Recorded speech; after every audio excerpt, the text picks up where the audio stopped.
Someone approached Anastasia. After all, from that moment on, the guy's engagement to her was annulled. The people in the room could not believe that the engagement of His Royal Highness and the princess had been called off. Anastasia asked what he meant. He just made a face, because she, as usual, was a woman with little understanding. He then pointed to a girl named Amy, who he said was kind-hearted and gentle, and she deserves to be his bride more. Anastasia asked him if he really needed this woman, who knows nothing about etiquette, nobility, or even what a country is, and does he seriously think that Amy is worthy of becoming the queen of a country? The prince told her that her kindness was needed by this country, because unlike her, Amy was not rotten. All these times, Anastasia bothered Amy, and they know about everything. A person like her is not worthy of becoming the queen of this country. People were shocked by his words and couldn't believe it. They even called Anastasia a poor thing. But as soon as she looked at them, they immediately covered their mouths with their hands.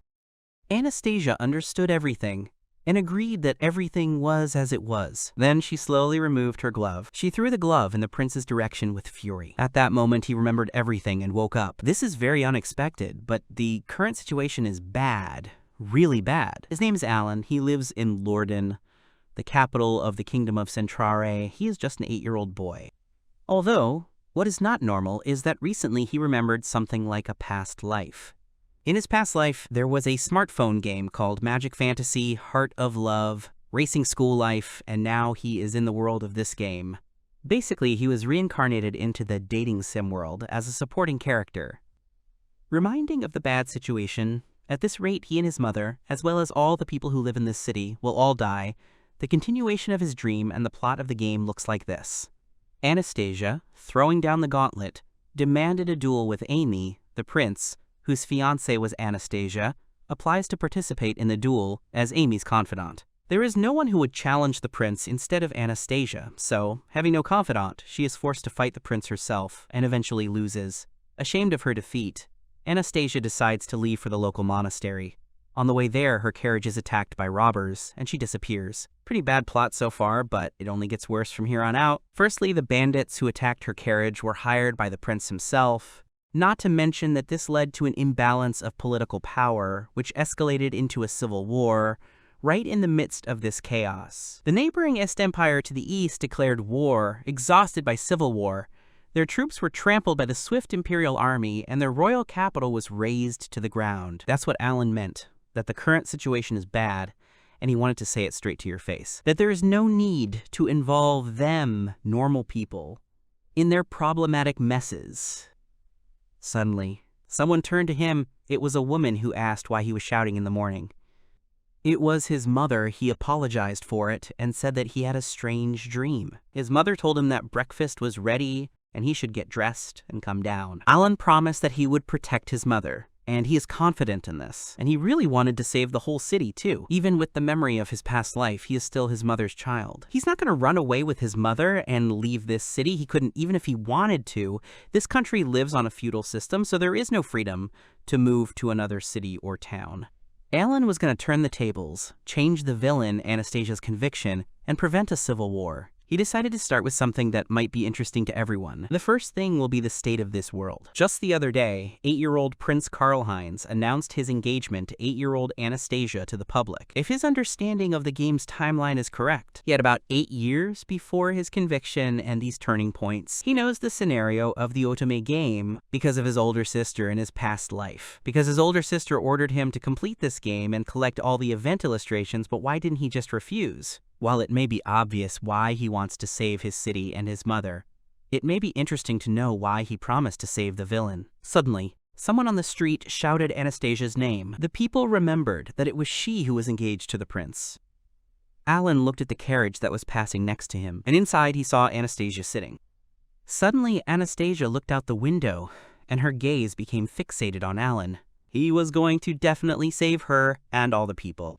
If the world follows the game's plot, then it can already plan how to save her and everyone else. But he wasn't going to save her just because he didn't want her to die. Anastasia, the villain in the game, is a very decent person to Alan. She told everyone to mind their manners. Because they live off the taxes of the people, and therefore they should think about how to best serve their country, She also insisted that the nobles and commoners have their own duties, and they are responsible for fulfilling them. These are the exact lines she threw at the prince, and the players, which was very decent. Other people looked at her as a condescending and annoying person. This type of scenario is distorted. The future where Anastasia is convicted and exiled from the country falls into darkness and appears to the players as the final boss. This story will eventually become reality if he does nothing, which is an extremely unpleasant and shitty scene. While he was thinking about this, he suddenly bumped into someone's chest. It was a dark-skinned girl who knew Alan by sight. Her name is Monica. Alan apologized for not looking and bumping into her. But she didn't care. She started ruffling his hair because he was as hard-working as usual and went shopping to help around the house. Monica also had a successful shopping spree and bought a lot of stuff.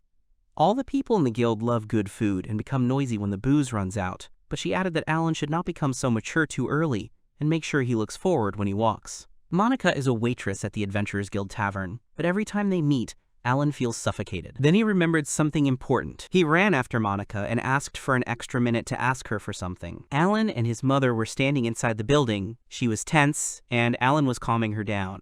A group of adventurers sat in front of him, and they asked him what business he had with them. This was the very first important step for Alan. The man asked him what was the matter. Suddenly, Alan said that he wanted to be allowed to clean out the gutter. Then the adventurer understood everything and happily allowed it. He then approached Alan's mother and advised her to register her son into the guild, after which he brought the documents to do so. She was asked to fill out all the necessary information on a piece of paper, and then to indicate the name. The mother was a little tense, but Alan was called back. He needed a drop of blood for his guild card, and Alan's mother got worried about it, but she was quickly told not to worry about it, because they would only prick his fingertip, and everything was sterile.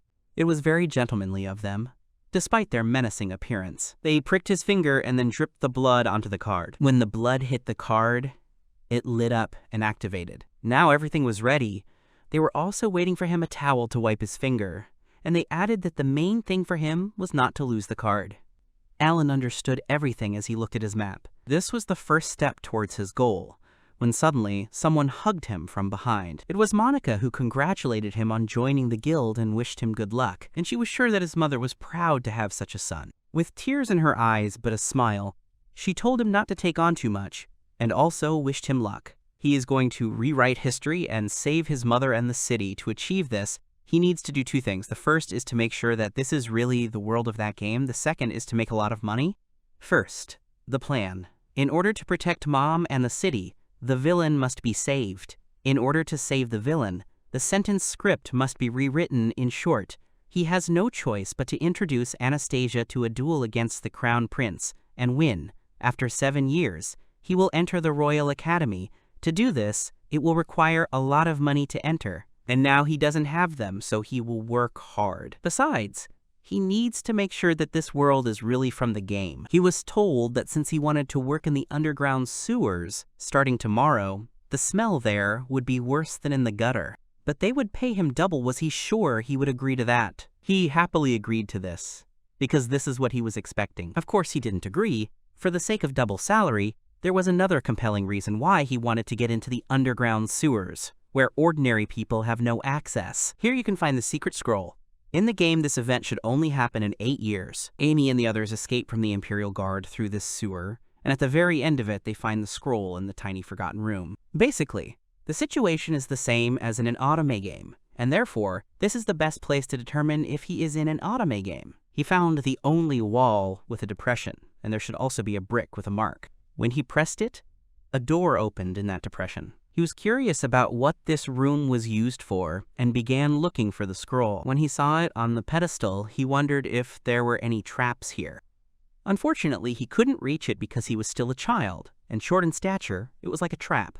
He pried the scroll with the tool and received the scroll in his hands. When he opened it, inside was written, stealth. That was what he needed. This confirmed that it was in the game, as in the story, when Amy touches it, the scroll begins to glow brightly and then disappears. Alan had the same thing. This is how you can get the skill in the scroll.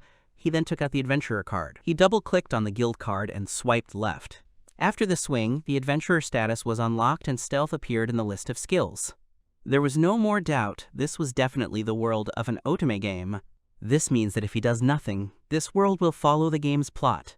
He was asked where he had been, even though the lunch break had already ended. He apologized and said that he was lost and would get to work right away. Alan started working with everyone, but he had one thing in mind. He could not allow the world to be destroyed. After work, they all smelled really bad, so they decided to take a bath as soon as they got back. When they started to approach, someone said that they should run to the tent in a race because whoever came last would have to carry water. Everyone immediately ran towards the tent, and having already undressed, ran inside. But Monica, who had arrived first and was also swimming, was already sitting inside. The guys were stunned and immediately ran out of the tent. Suddenly, Alan was grabbed by the arm, and Monica pulled him inside the tent. His mother was worried that he would come home smelling like sewage, and it was the guild's duty to take care of him, so she began washing him, but naked so that her clothes wouldn't get wet too. And she was waiting for him here just to say this, so she reached for him, causing the people outside to hear Alan scream. Sometime after his scream, he was suddenly spat out of the tent. Alan's skin was shining. After Monica washed him, the men even thought about getting dressed. Already at home, Alan activated the stealth skill. He had another reason why he wanted to get it. When he activated it, he wondered if it worked. At that moment, his mother came home. She started looking for him around the room. Although Alan was standing right in the center, he began to fidget in front of her face and wave his hands, while she turned off the lit lamp after him. Then he touched her shoulder to call out. She was very scared of this, even though it was there from the very beginning. Apparently, the skill is automatically deactivated if you approach too quickly. The experiment was a success. Alan showed her his earnings for the day. The mother thanked him, but still added that he should take care of himself. And he shouldn't worry about household chores, and he shouldn't forget about schoolwork. Remembering school, in this world, children can attend primary school 3 times a week for free. There is no point in teaching reading, writing, and arithmetic now, but geography and history should not be neglected. They will be useful for the entrance exam to high school. And since he got stealth, he can move on to the next skill. This skill is called analysis. Analysis is a vital skill needed to change history, but the location of the scroll containing this skill is filled with monsters. It's different from the stinking sewer, and he'll probably have to risk his life to get it. On the street, he met the horned rabbit, the only creature in the area. It's not such a scary demon, but just in case, he used stealth to avoid revealing himself and move on. But what was more important was that he did not see the ruins. Following a map is no match for wandering around. For a start, he only knows the direction he needs to go and how far these ruins are from the city. He needed to get there before dusk. Passing the guards, he thanked them for their work, but thanks to stealth, he can get in here for free. In any case, this was the second day in a row that he had gone searching, and he was wondering if he would find the ruins. On the third day, he accidentally saw a fight or something like that between horned rabbits.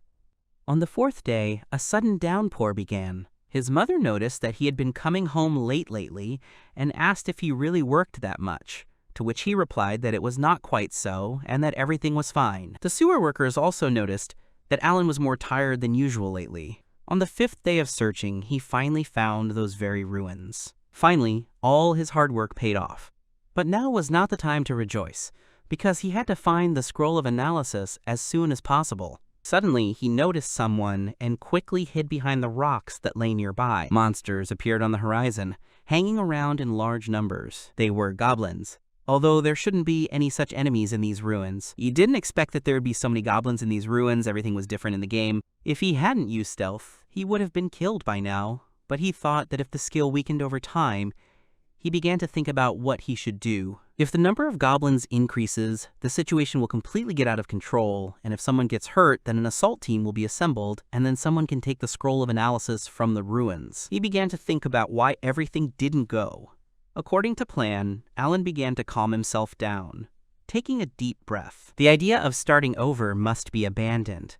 If he doesn't get the scroll now, the chance may be lost. Alan decided to trust the power of cheating skills in otome games. He started walking past the goblins and everything was fine. Further on, there were underground levels. The glowing moss illuminates the space inside, and you can't light a torch here, so this is even more convenient. He also noted that it was very beautiful here inside this cave, and it was quite cramped. He hoped that there were no goblins left underground. Approaching the nook, he was sure that the scroll of analysis was somewhere here. Suddenly, he saw that there was a whole bunch of chests lying here. This is radically different from the game, because only the scroll should be stored here. Suddenly, a goblin came from behind him. causing Alan to almost give himself away. The goblin walked towards this pile of chests, and he began to pour money into one of the empty boxes. Apparently, this is the room where the goblins store the treasures they find, but this definitely wasn't the case in the game. Some parts of the plot changed, but he didn't understand why. Suddenly, the goblin began to sniff and came almost right up to Alan. His mouth smelled so bad that it even made Alan's eyes water. Suddenly, someone hit this goblin on the head. It was another goblin who scolded him, and then the two of them left. Alan breathed a sigh of relief that he had miraculously managed to get through. These ruins are different from the ones in the game, and apparently it's because the peasant found the scroll of stealth, so his actions changed the plot. But the only good thing is that the scroll is still here when he poked the ground with a stick. After digging through the slightly loose earth, he dug up a scroll. The map of the ruins said that it was buried underground, which is why the goblins were unable to find it.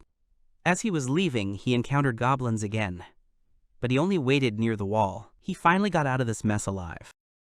That's why he decided to get the analysis right here, because if anyone found out about it, there could be problems.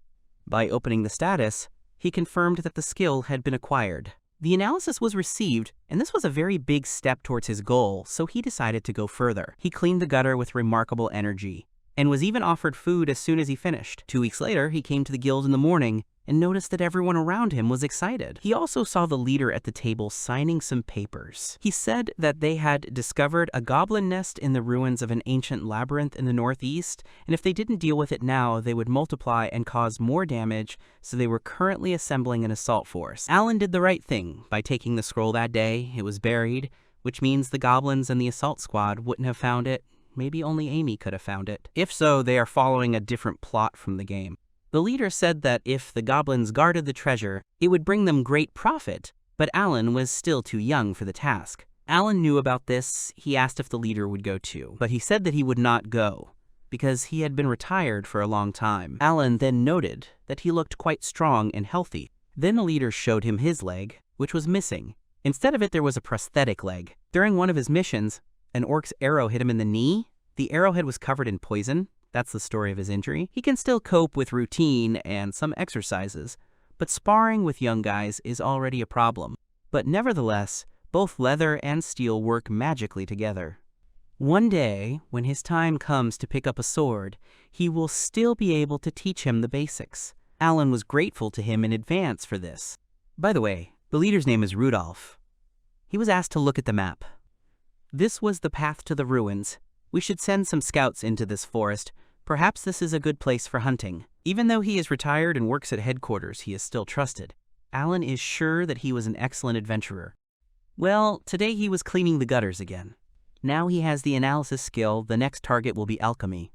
The next day, he already began to prepare for the journey. His mother asked him if he had a day off today, and he replied that he was going shopping. And when he said he would be back before dark, his mother thought that perhaps he was going on a date.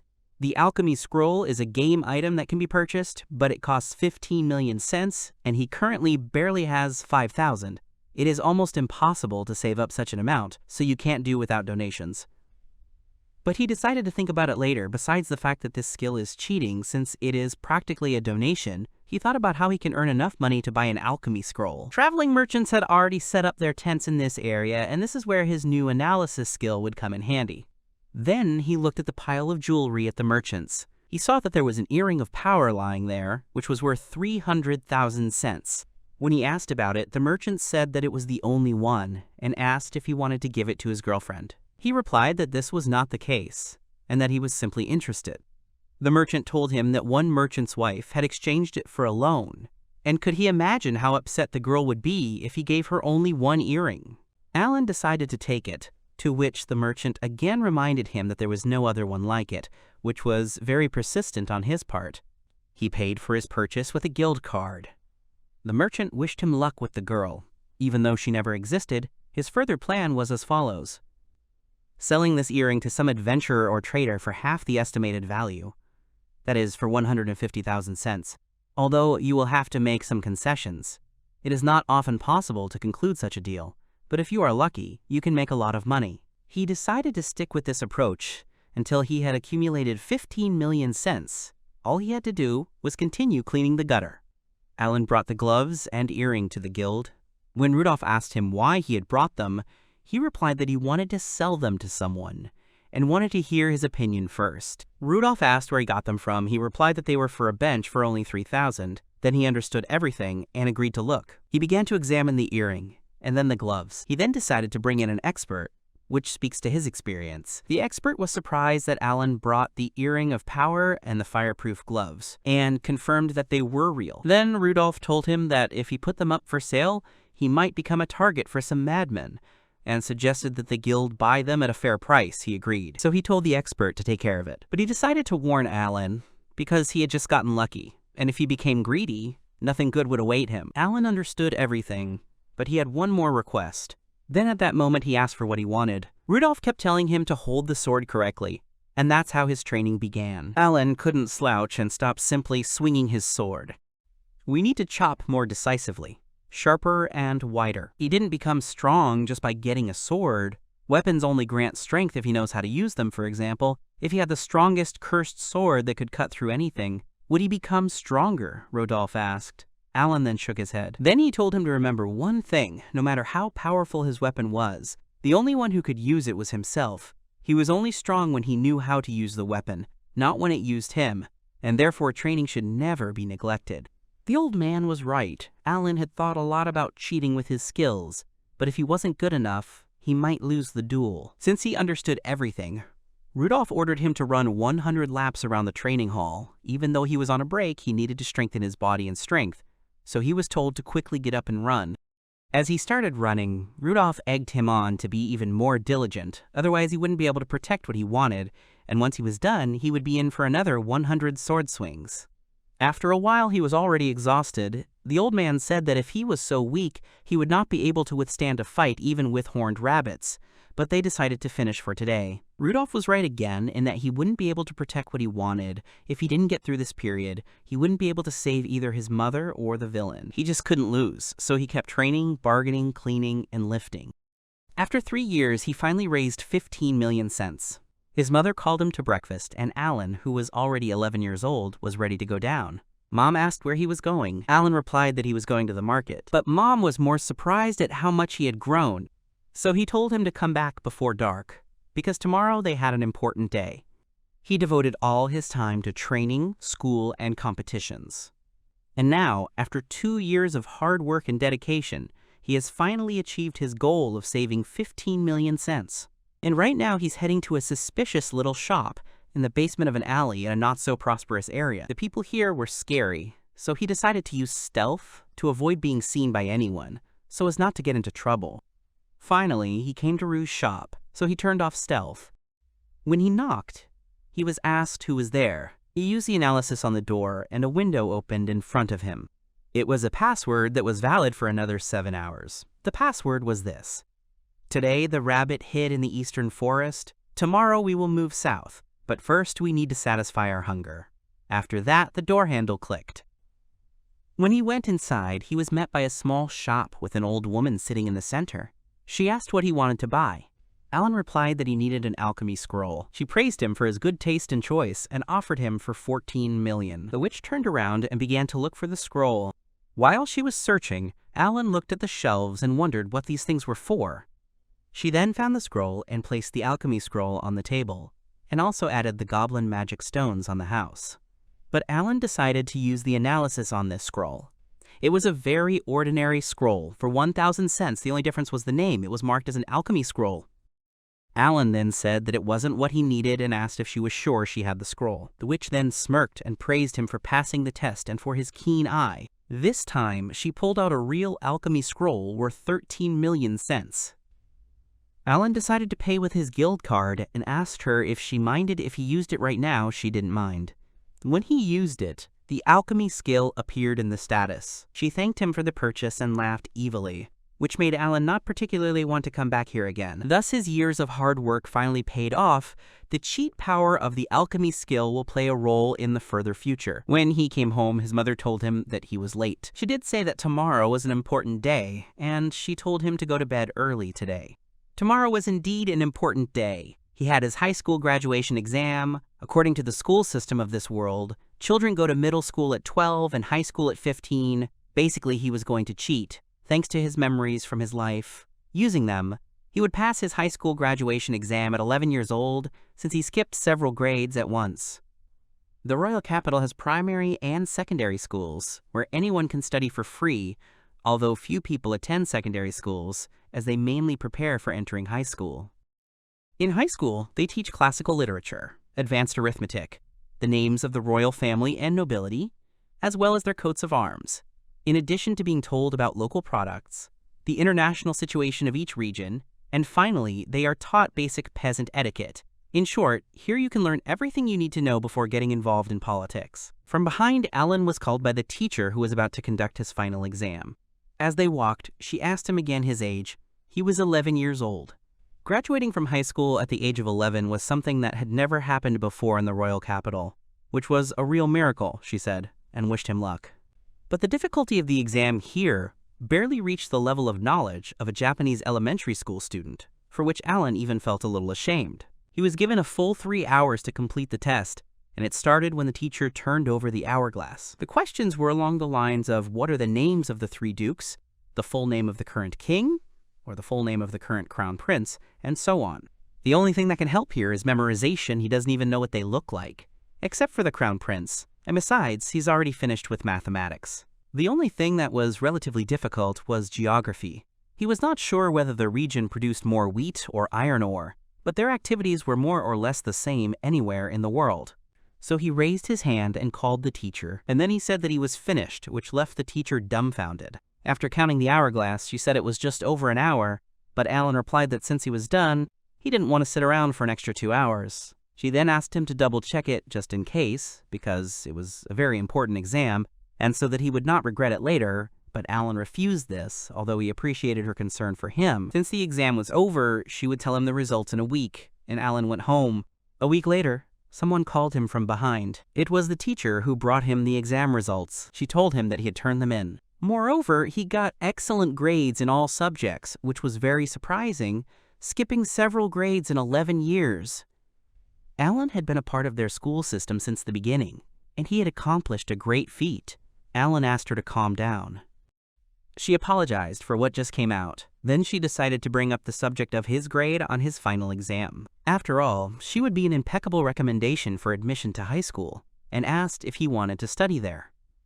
Alan didn't mind because he worked just for this. But as Alan knows, even with such a recommendation, he won't be able to enter high school until he's 15, which won't be for another 4 years. Alan understood this, so he was going to wait, so the teacher was going to give him a recommendation. It was strange that there was a system of skipping grades, but you could only enter high school after a certain age.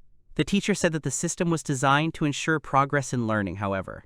Such a big leap like his was clearly not what it was designed for. She asked how she could contact him after graduation. Alan replied that she could contact him through the Adventurers Guild, since his mother was rarely home due to work. Then she decided to remember this, and once again congratulated him on his graduation. Alan thanked her. Suddenly, the other students started clapping their hands. He mentally apologized for constantly using the reincarnation cheats, but he had put in a lot of effort when memorizing the names of the nobles. That's how he became a high school graduate.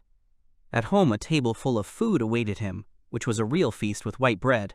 The mother apologized for the fact that they didn't have much money and couldn't afford more. But he said that everything was fine, he was happy, just because he could celebrate this day with her. Mom then turned to him. She gave him a sheath with something inside. It was a takedown knife when he removed the sheath. It was a gift for his graduation. Now he is all grown up, so his mother congratulated him. Alan is sure that his mother spent a lot of money on this knife, and he can't repay her in any way, but she put her heart into this gift. Then his mother told him to stop crying over something like that. After all, she just wants him to be happy, and she knows that he will be on his own a lot now, but she still added that he shouldn't take on too much. Alan told her that this knife was his most treasured possession, and he would guard it, and then he saves up money and goes to high school. His mother apologized that she couldn't help with that. But for Alan, it was not scary. He would do everything right and would definitely protect her. Mom agreed with him and began to calm him down. Sometime later, he was informed that he could take the high school entrance exam despite the age limit which he was exempted from.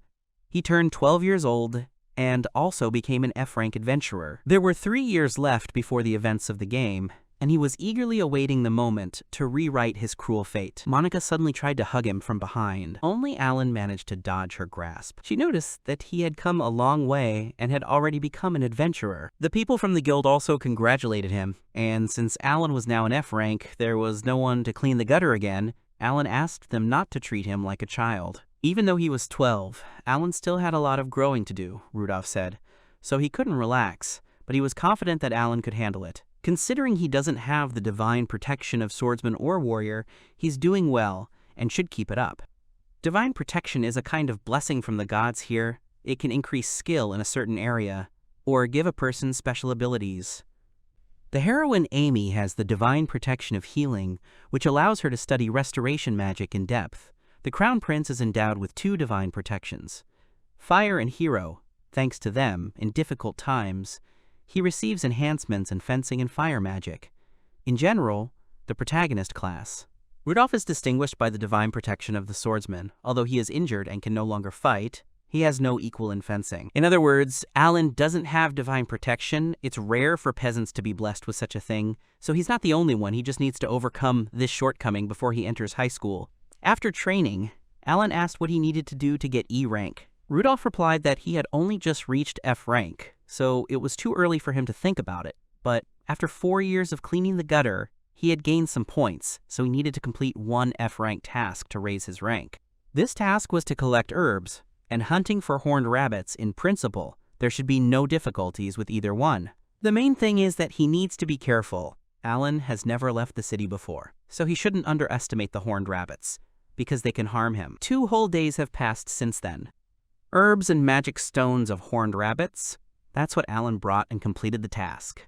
The herbs grew in the ruins where the goblins were. However, he already knew where to find any herbs in this game. There were no difficulties, since the guild members had already dealt with the goblins. But with the horned rabbits, he used stealth, and he slowly approached one of them.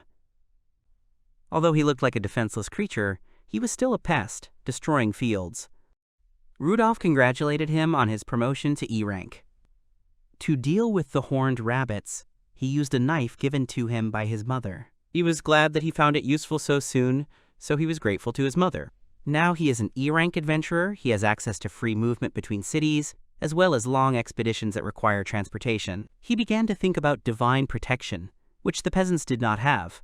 In fact, it can be obtained in the game, and he, a peasant, has only one way to gain divine protection. The Valley of the Flying Dragon, which takes a week to get to from the capital, contains the Book of the Wind God. It is she who grants divine protection. Wind magic talent. As the name suggests, it enhances wind thread magic. The presence or absence of this divine protection will affect the practical exams in high school. He is Peasant Alan and a rookie adventurer. With new determination, his adventure will begin. The Wyvern was furious because she killed her husband. It was Amy who replied that there was a reason for it, but the prince next to her understood that the dragon could not be convinced. The Wyvern called her shameless, and she ran straight into both of them. Because of this, Amy was forced to attack the dragon with offensive barrier, causing it to howl in pain. A second later, the Wyvern's body disappeared. They already thought that it had defeated him. Suddenly, the same Wyvern attacked them from behind. Carl grabbed Amy, covered her with his body, and killed the Wyvern. Amy was upset that she couldn't convince him otherwise, and now the Wyvern Lord's child was killed. Carl hugged her and said that it was necessary and they had no other choice.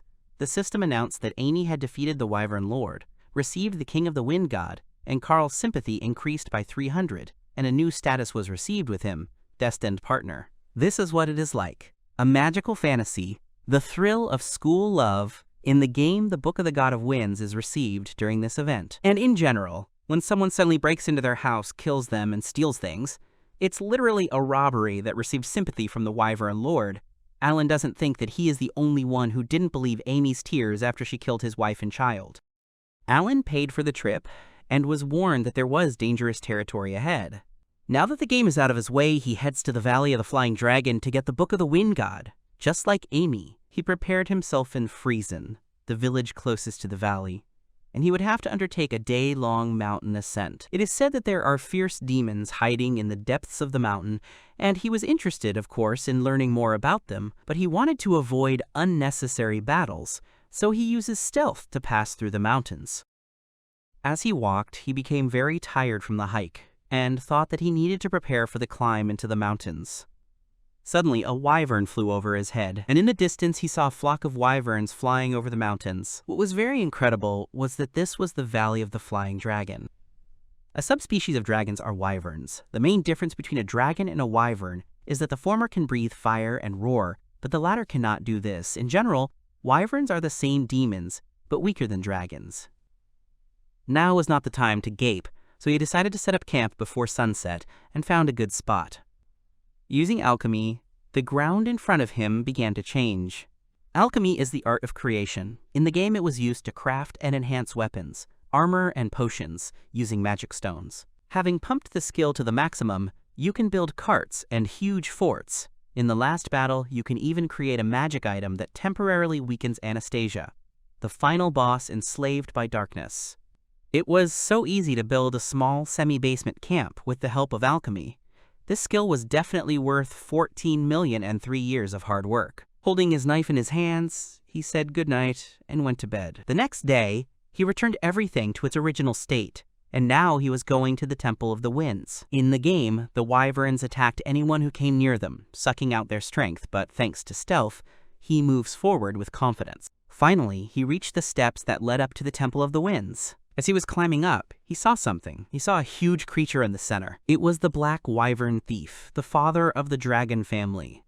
If he is asleep, then it is even better for him, and he will simply take the Book of the God of Winds while he has the chance. Suddenly, someone called out from behind. After a sudden flash, he realized that he could not move. A naked man appeared in front of him and asked him for a favor. He didn't understand who it was, and more importantly, stealth wasn't working. The man then told him that everything was fine and that he should relax, because he did not need to use stealth, and he was not going to kill him. He also added that if he ran away, he would not get what he was looking for, and pulled out a scroll from somewhere out of thin air. This was the very scroll of the Book of the God of Winds that Alan came for. He wondered who this man was, because he could see him despite his secrecy, and he could also read his thoughts. Then he apologized and said that he should have introduced himself first, so he introduced himself as the God of the Winds. Alan asked what God wanted from him. The God of Winds apologized and said that the first thing to do was to wake up this lazy lizard, and flew up to the Dragon Lord. He swung and hit the dragon right in the body, causing it to fly off to the side. The dragon stuck right into the rock, but he never woke up. The man told him to wait a little longer, until Alan realized what he was trying to show him. Grabbing the dragon by the tail, he pulled it out of the rock and brought it to Alan. After this, God woke up the dragon and said that Alan could definitely help him. When the Wyvern Lord woke up, he introduced himself as Jerome. God introduced Alan and told Jerome to shake his hand. Only he hid behind the man's back, which was unusual. Somehow, he extended his paw, and they shook hands. The God of Winds then asked Alan to help arrange Jerome's personal life. Alan asked why the Wind God would help the Wyvern Lord find a mate. The thing is, Jerome fell in love with the lizard of his dreams named Melissa, and she herself is from the clan of Heavenly Dragons. It was quite a long story, so he didn't dare go into detail, but in general, if Alan helped Jerome in matters of love, he would receive his divine protection. The Book of the God of Winds is in the God's possession, and it is impossible to take it away, so he will have to listen to him and receive divine protection from himself. All this time the God was answering his thoughts, so Alan asked him to stop doing this. Then the God began to disappear, counting on Alan, saying at the end that he did not understand the romance of lizards, and he was already tired of it. But thanks to him, an opportunity arose to while away the time, so he disappeared, adding that he would look after him. Alan thought that these words were probably not meant for his ears. He then turned to Jerome and asked what Melissa looked like. Then he brought him to that same heavenly dragoness, Melissa. Alan saw a familiar ribbon on Melissa's tail. In the game, she was the boss in that very mission, after completing which they give the Book of the God of Winds. If he had not come here, the god would have gotten bored and abandoned Jerome to his fate. Jerome was on Cloud 9 while building a family with Melissa, and then they were disturbed by Amy and the others. Jerome noted the cute ribbon on Melissa, adding that she was the most beautiful here and the best in their valley. Then Alan decided to ask her what her interests were and what she liked. But for some reason, Jerome didn't answer this, but only remained shyly silent. Looking at him, Alan still asked if he had ever spoken to her, The answer was negative. Then Alan called him not just a stranger, but literally a stalker, which Jerome didn't want to hear. So he suggested starting things off as friendships and told Jerome to go say hello to her. When Jerome came out to her, he kept covering his face and stuttering as he tried to say hello. He just needed to greet her, compliment her feet or something like that, and then ask about her interests or invite her somewhere. But Melissa suddenly asked him who he was and what he wanted from her. Jerome couldn't answer this, and so he only hesitated, never answering. After a few seconds, Melissa gave him a disapproving look and flew away. She looked at him as if Jerome was trash. Then they decided to go to plan B. If they couldn't talk to her, then they needed to give her something. When he asked Jerome what she might like, he replied that perhaps she would like a piece of meat, which wasn't a bad idea. Alan asked the heir if there was a god here, and he immediately appeared in his simplest form and was ready to show where Melissa was, which was very convenient. When they found her, they realized that Jerome was a little late. But God encouraged Alan, saying that Jerome was an excellent hunter, which is why he was gone for so long. But Alan was more worried about the simple flying head of the god near him. It looked creepy. From a distance, they finally saw Jerome, who was flying with prey in his mouth. It was a huge underground worm that was still bleeding, which scared Melissa quite a bit. And she flew even further. Everything was very bad for Jerome. Then Alan suggested that he take her with his appearance, because girls love fashion. Jerome understood everything and flew away, and Alan was glad that he hadn't given up yet. When Jerome returned, he looked like a flower monster, covered in roots and flowers, causing Melissa to fly away again, the wind god saying it was useless. But who would have thought that they would go so far? God asked him if there were any other strategies. After thinking for a moment, Alan replied that it was better to dress well than fashionably. Jerome asked what it meant to dress well. Alan replied that he didn't know about the Wyverns, but people are more willing to trust a person if he is dressed in a suit and tie. He immediately rejected the suit but decided to try making a tie. He began to draw a circle on the ground with a stick. It was necessary to clarify the details in the magic circle, and then focus on the goblin stone. He then used alchemy, and the circle burst into light, and this light flew straight at Jerome, causing a white tie to appear on him. It looked good on him, so they finished the preparations. But Alan didn't think that alchemy was so exhausting if you did everything right. Jerome lunged at Alan to hug him, but Alan stopped him because he might crush him. God offered to show his new image as soon as possible, and created a circle of vision. Suddenly, they heard a girl's scream. In a vision, they saw Melissa being attacked by a flock of wyverns. Jerome didn't even know where to look for her, but he still flew in some direction. He didn't want to leave her, and hurried to save her. Melissa asked the wyverns surrounding her what they were going to do to her. At that moment, Jerome landed on one of them. He flew a little further and stopped not far from them.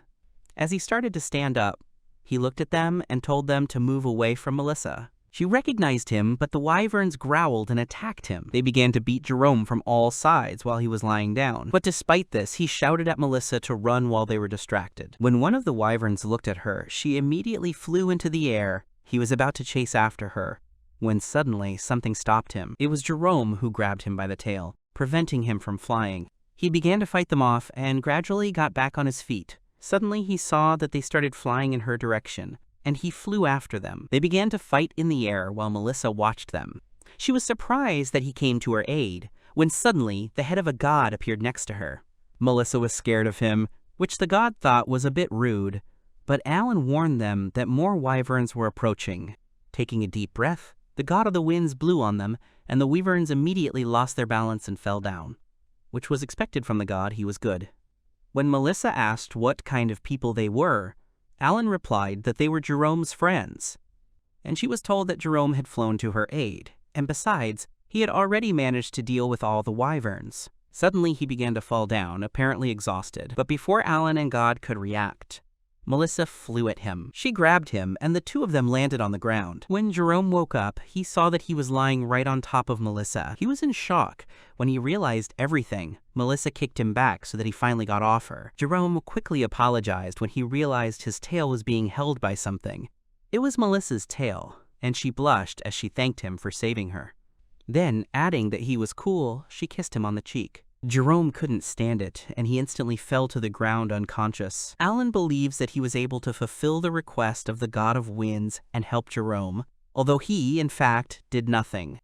But as promised, God was going to give him his divine protection. He asked her to come closer and put his hand on the top of her head. A second later, everything was ready, and Alan was already able to receive the divine protection of the god of winds. As for Jerome, the god of the winds gave him his blessing when the time came for marriage. Jerome was surprised that the topic came up so quickly, and Melissa didn't even mind. Then God wished them all good luck and finally disappeared. Alan thought it was a bit strange, but he still didn't find the Book of the God of Winds on the altar. According to the original plot, Amy was supposed to take it. Even if she comes here after 4 years, she will not see divine protection, and it is worth seeing how this will affect history. Jerome turned to Alan and thanked him for his help. He replied that he himself did not do anything special, and it was all due to Jerome. Although Jerome wanted to thank him, Alan refused. He then warned them to stay away from the valley every summer for the next 4 years, lest people break in on them. Melissa then turned to Alan, and she also thanked him for the item of clothing that Jerry wears, because to her it looks cool and suits him very well. If he suddenly needs their help, they will definitely help him out. No matter what happens, this is the gratitude she offered. Alan didn't mind and remembered it. Looking at Jerome, he wished him luck with Melissa, but he didn't know what to say. Suddenly, Melissa gave him a slap on the back of the head and thanked Alan again. Then, grabbing Jerome by the neck with her tail, she led him to make his nest, specifying that it would be a love nest, and so they flew away from Alan. That's how he helped the Wyverns instead of the humans, and finally received divine protection. But before returning to Rudolph, he had some business left to do in the village of Friesen. It was to provide himself with high-speed transport. He was going to build himself a glider. The fastest mode of transportation in this world is the horse, but even this transport is inevitably limited to only a couple of 100 kilometers per day, and a regular carriage can travel no more than 10 kilometers per day. But creating a way to travel hundreds of kilometers per hour in this world became his goal. He is going to build a motor glider, powered by wind magic, of course. Studying wind magic was not part of his plans for this expedition, but since the situation has changed and he has this chance, he decided to move the glider project forward. By the way, in his past life, he was an aeronautical engineer, and he even got to pilot the plane that he and his friends built for a school tournament, which is why he still remembers the taste of the water in Lake Biwa. The plan was ready, and all that remained was to implement it tomorrow. He came to a perfect spot for an airstrip, and he decided to clear the area. To do this, Alan used Wind Cutter, casting a spell. Mana, the source of all existence, accumulate in my hand and turn into wind. Strike down my enemy. He still felt awkward saying spells out loud, but he could learn how to do this with the wind magic skill, and the spell he was about to use just came to his mind. By the way, the divine protection he received the other day was originally called Wind Magic Ability, and he didn't expect to receive the wind magic skill either. On top of that, his magic power increased from F to D, which was pretty good for an E-rank adventurer. He wondered if it was due to the divine protection of the god of winds, but thanks to the magic of the winds, he could mow the grass and lift his glider into the air, for which he thanked that god. He figured out the runway, now he needs to prepare the glider for a test flight. He uses the alchemy skill to place designs in the magic circle, and both the glider and the runway were created through alchemy. Jerome kindly gave him the bones, skin, and magic stones of the wyverns he had defeated, but he didn't have any charcoal. But since his magic power had increased in rank, it now required fewer smelting materials to create. After using the smelt skill, all the components lit up, and in front of him there was already a ready-made glider. The runway was ready, and the weather was great, so he decided to do a couple of tests. The perfect position for the seatbelt, channel the magic into the right handle, and activate the wyvern's magic stone, an engine powered by wind magic. The elevator and rudder are controlled by the left stick. The ailerons are connected to the rudder, and after all the checks, there were no problems with the controls. Mana, the source of all existence, so he collected it in his hand and turned it into wind. The glider began to slowly start up, which was very good. Suddenly the glider rushed forward at high speed, and all because it was too difficult to adjust the power. He already thought about stopping, but quickly changed his mind. But he decided to push until the end, and believed that he would succeed. Thus, Alan finally takes to the skies, and he was able to fly calmly in the air on his glider. He tried to keep to this road as a guide. It was the way to Rudolph. Then he looked down and realized that he had forgotten to clean up, but decided to do it after he returned. He hadn't flown since his student days in his previous life, and it was a damn good feeling for him. Suddenly, someone saw his glider in the sky. It was Mrs. Anastasia, her guest, Margaret, asked what was the matter. She pointed to the sky and said that she saw some strange bird. She described it as large and flying when it wasn't flapping its wings. Margaret said that it was possible that it was a wyvern, and therefore it was worth reporting to the castle. And at that moment, Alan already saw the royal capital. The journey, which would have taken several days by cart, took only a few hours, so he decided to start preparing for boarding, when he suddenly realized that he had nowhere to sit. There's hardly a suitable place near the royal capital. The streets aren't wide enough, and there are a lot of people there. Plus there's no ocean or big rivers nearby. A parachute isn't an option at all, so jumping out of a plane would be a bad idea. Then he saw a lake nearby. He began to think what was safer, the fatal cleared meadow or the lake, and after a couple of seconds he decided. He picked up more speed and headed straight for the lake. He needed to descend smoothly to the very edge of the water so that the engine would not stall, and then reduce speed just before landing on the water. To do this, he used the counter thrust of wind magic. His glider landed in the water and was almost sunk. Fortunately, Alan was able to survive. He was too careless. The most important things, namely the guild card, the knife from his mother, and other items survived. And the glider, when he looked at it, began to disappear right before his eyes. Apparently this happens to all the objects that he created using alchemy when they break. He failed, although the glider flight was successful, but he lost 2 valuable magic stones, bones and wyvern wings.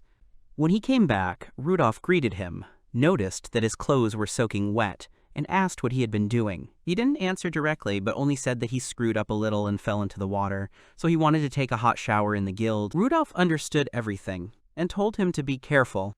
After all, when you get used to life and relax, then consider that death is just around the corner, and one day he will leave his mother. At this point, Monica began to scold Rudolph for pouring water on his student, as if it was too much, despite the already strict training. Rudolph immediately said that it was not his fault, and Alan confirmed this, saying that he himself fell into the river. Monica understood everything, but still warned that at this rate he might catch a cold.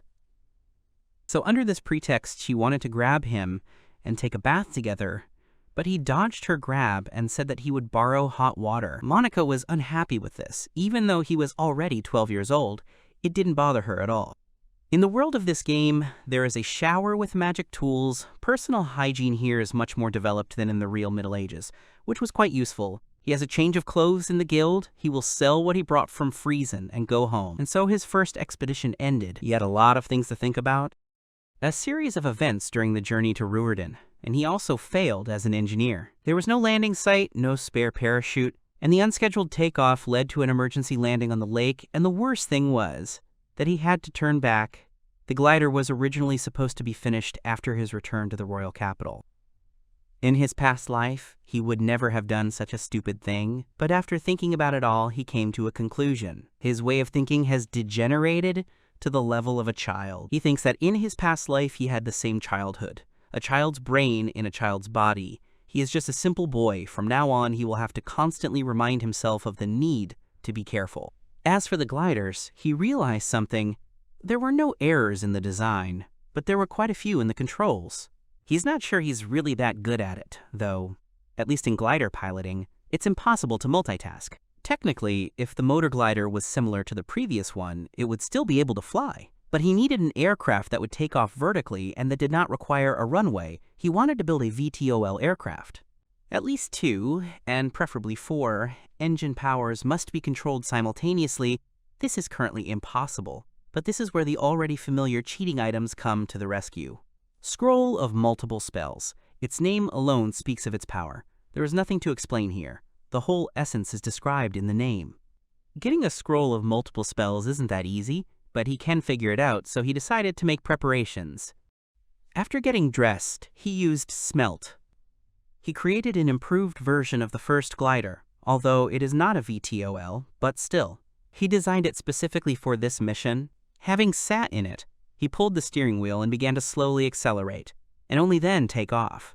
In order to create things using alchemy, he needs to understand 2 important things. The first is the accuracy of the drawings, how thoroughly you can imagine what you want to create. The accuracy of the finished product and the required magical power will differ. In the game, Amy only had to imagine the simplest image in her head to create a first-class crew. The only reason she was able to do this was because she had unmatched magical abilities. After all, she was the main character of the game. Right now, he doesn't have enough magical power, so it's extremely important to develop as detailed a drawing as possible to visualize the structure. And the second is to prepare a sufficient amount of the necessary materials. Depending on this, the required amount of magical power can vary significantly. Now, he cannot create something out of nothing. On the other hand, there were also pleasant discoveries. For example, he discovered that he could partially replace some materials with others with similar properties. Thanks to this, he will be able to reduce expenses, and saving is always and everywhere important. He finally flew to the Sage's Tower. The height was unimaginable, 300 floors above the ground, which is about 1,000 or even 1,500 meters up. To get to the top floor, you need to fly, each time going around the tower. Since stratus clouds are located at a height of approximately 2,000 meters above the ground, this is where he is now. There seemed to be no obstacles inside the tower, which was what he had expected. The altitude was excellent, and the target that was in sight was the top floor of the Sage's Tower. He dismantled the engine using wind magic and ejected. Then he gathered mana, the source of all that exists, and, having accumulated it in his hand, he turned it into wind and opened the parachute. As it opened, he watched as his glider crashed into the top floor and exploded. Using Smelt, he returned everything to its original storage state. Hanging from the wall, Alan tried to catch his breath. When he climbed inside, he finally exhaled, because everything was going according to plan. Getting to the top floor of the Sage's Tower was the first step. Operation Rocket Glider was a huge success. If he had gone the normal route, he would have had to face many challenges on the way here, traps, monsters, and even bosses. It's good that all of that was avoided. Otherwise, he would hardly have coped. And here a scroll of multiple spells awaits him. He immediately learned it and acquired this skill. He only had to get the last skill. Then he saw that the hole in the wall was beginning to fill up, thanks to the tower's self-healing function, and he realized that he needed to get out as quickly as possible. And he'll have to jump with a parachute. Although it was belated, he felt uneasy, but he received multiple spells. Once upon a time, there lived a kind sage who wandered the world and helped people with his magic. He could make any spell come true without casting it. One day, when the sage was on his way to the Elven village to find ingredients for the elixir, he got lost and died. Then his soul turned into the scroll of silent spells. They say he is still waiting for his time in the Forest of Illusions, when a person will come who will continue his work, helping people. This is the in-game background to the last required item, the Scroll of Silent Spells. He needs to find the beginning of the path to the Forest of Illusions. The refuge of the elves, however, he has no business in the Elven village itself. According to the game's plot, the events related to the elves will not happen anytime soon. He just needs to land the VTOL safely. Judging by the direction and distance, he is currently flying past Rin's village, which is located just near the entrance to the Forest of Illusions. Although he is not sure he can trust the map he bought from the guild, it is too outdated. Besides, from the sky, it is clear that all reliable roads are hidden deep in the forest. He got lost before he even got into the Forest of Illusions. You can't stay in the air until sunset. There are strong demons in this area. Of course they can be defeated, but even if you use stealth for surprise attacks, its use will be limited. And Alan himself is not very strong, so it is better not to risk it. The sun was already starting to set, and if he found the village and didn't land as soon as possible, he would have to set up camp in a dangerous area. Then he saw Rinzi's village. There is a drop-off point nearby, so the landing problem is solved.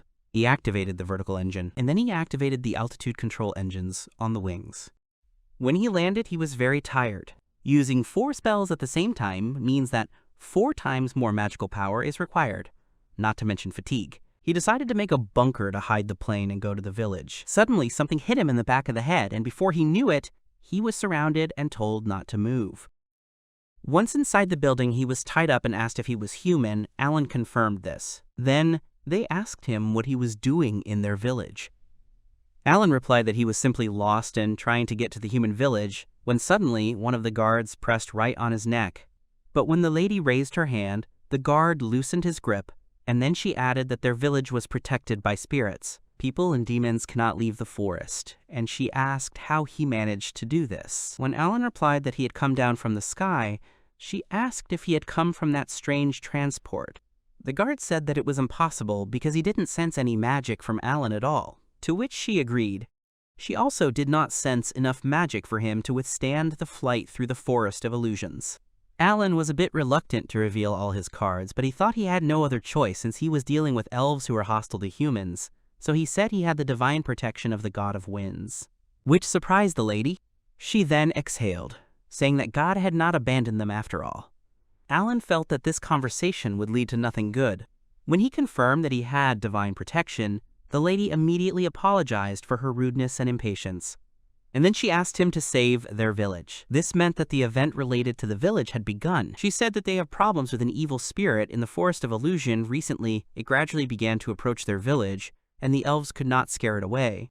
Alan knew nothing about this event, so he asked what this evil spirit did. She replied that the evil spirit was chasing the elves and other spirits, but fortunately, due to its very low speed, it hasn't hurt anyone yet. But if it continues like this, damage will be done sooner or later, and they won't be able to protect their forest or village. In other words, an evil spirit was attacking them, and the elves had to drive it out, but Alan asked if that wasn't what the priest was supposed to do. She replied that, unfortunately, because of their history between humans and elves, they try to invite people to their village as little as possible, but she was confident that Alan, who had divine protection, would be able to do it, so she asked for his help while bowing her head. Suddenly, another elf came out of the doorway, the daughter of the lady who insisted that they did not need to rely on a person, because she herself would drive out the evil spirit.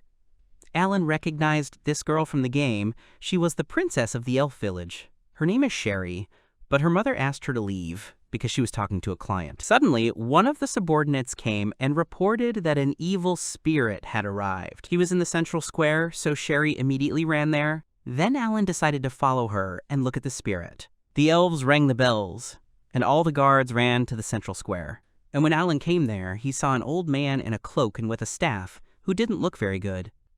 Apparently, this old man is the evil spirit. No matter how you look at it, he looks like a suspicious guy, like a magician, and it looked like he was just walking around and staring into space. The queen confirmed that this was indeed an evil spirit.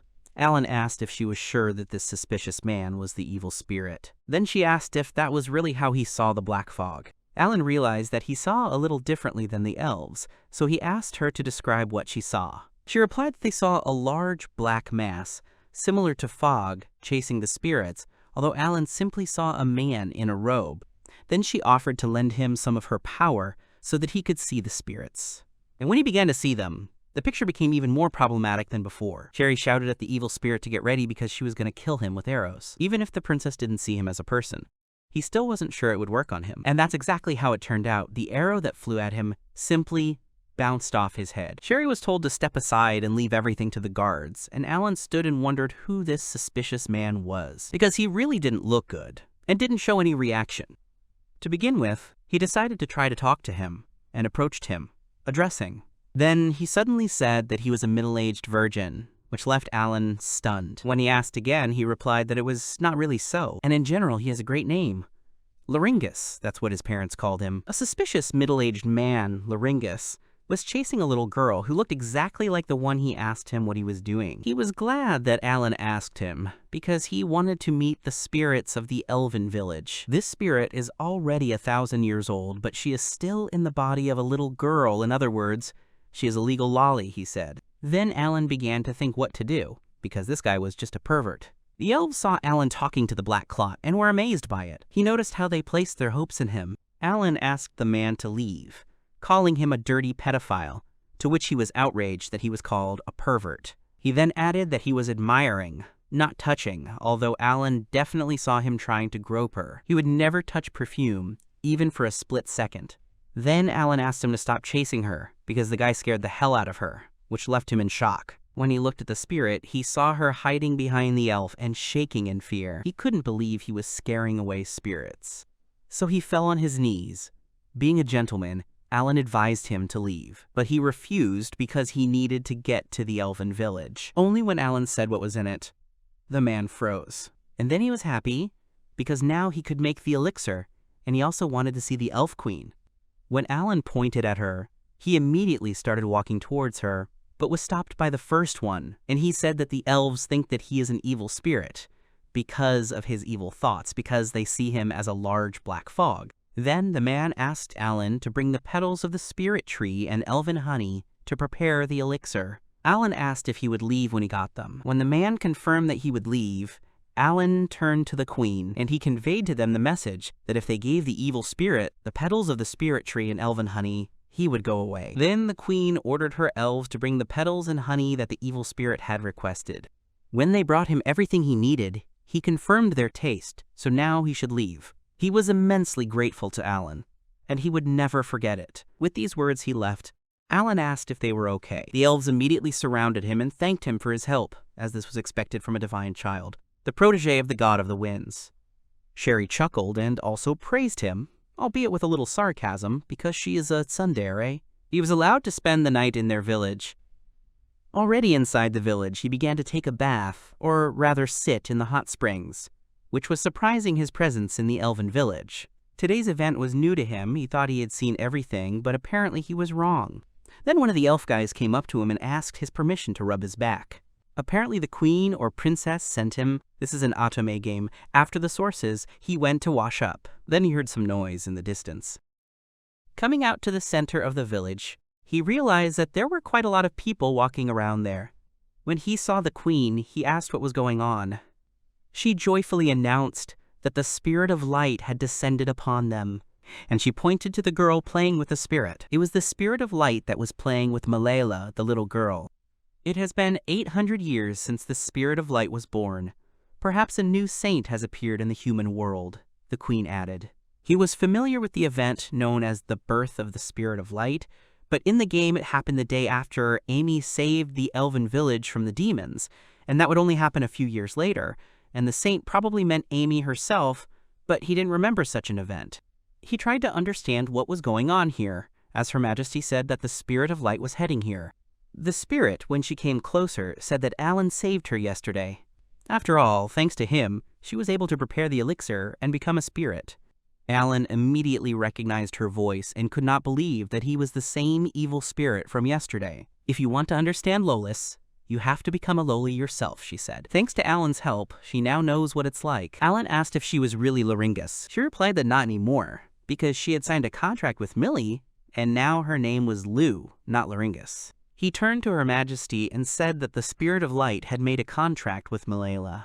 The Queen was delighted with this joyful event, and she came up to shake Millie's hands. But according to the plot, the Spirit of Light had to make a pact with the main character, Amy, although it may have been a holy blessing. The events here take place after the verdict against the villainess, so these were no longer Alan's problems. Then Lou started dragging something towards Alan, some kind of gift in the form of a scroll. It was the same bundle of silent spells that Lou had created.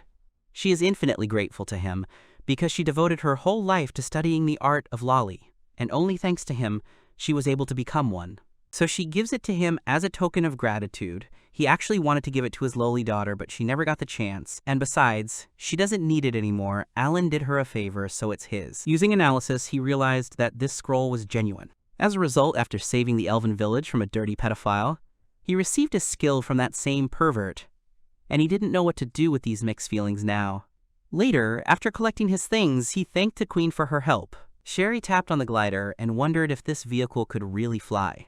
Her Majesty also prepared something for him as a farewell present. It was a special amulet made with the prayers of the Elven villagers, a symbol of gratitude and their friendship, so she asked to always carry it with her. After all, Alan is the hero who saved their village, and they will always be glad to see him.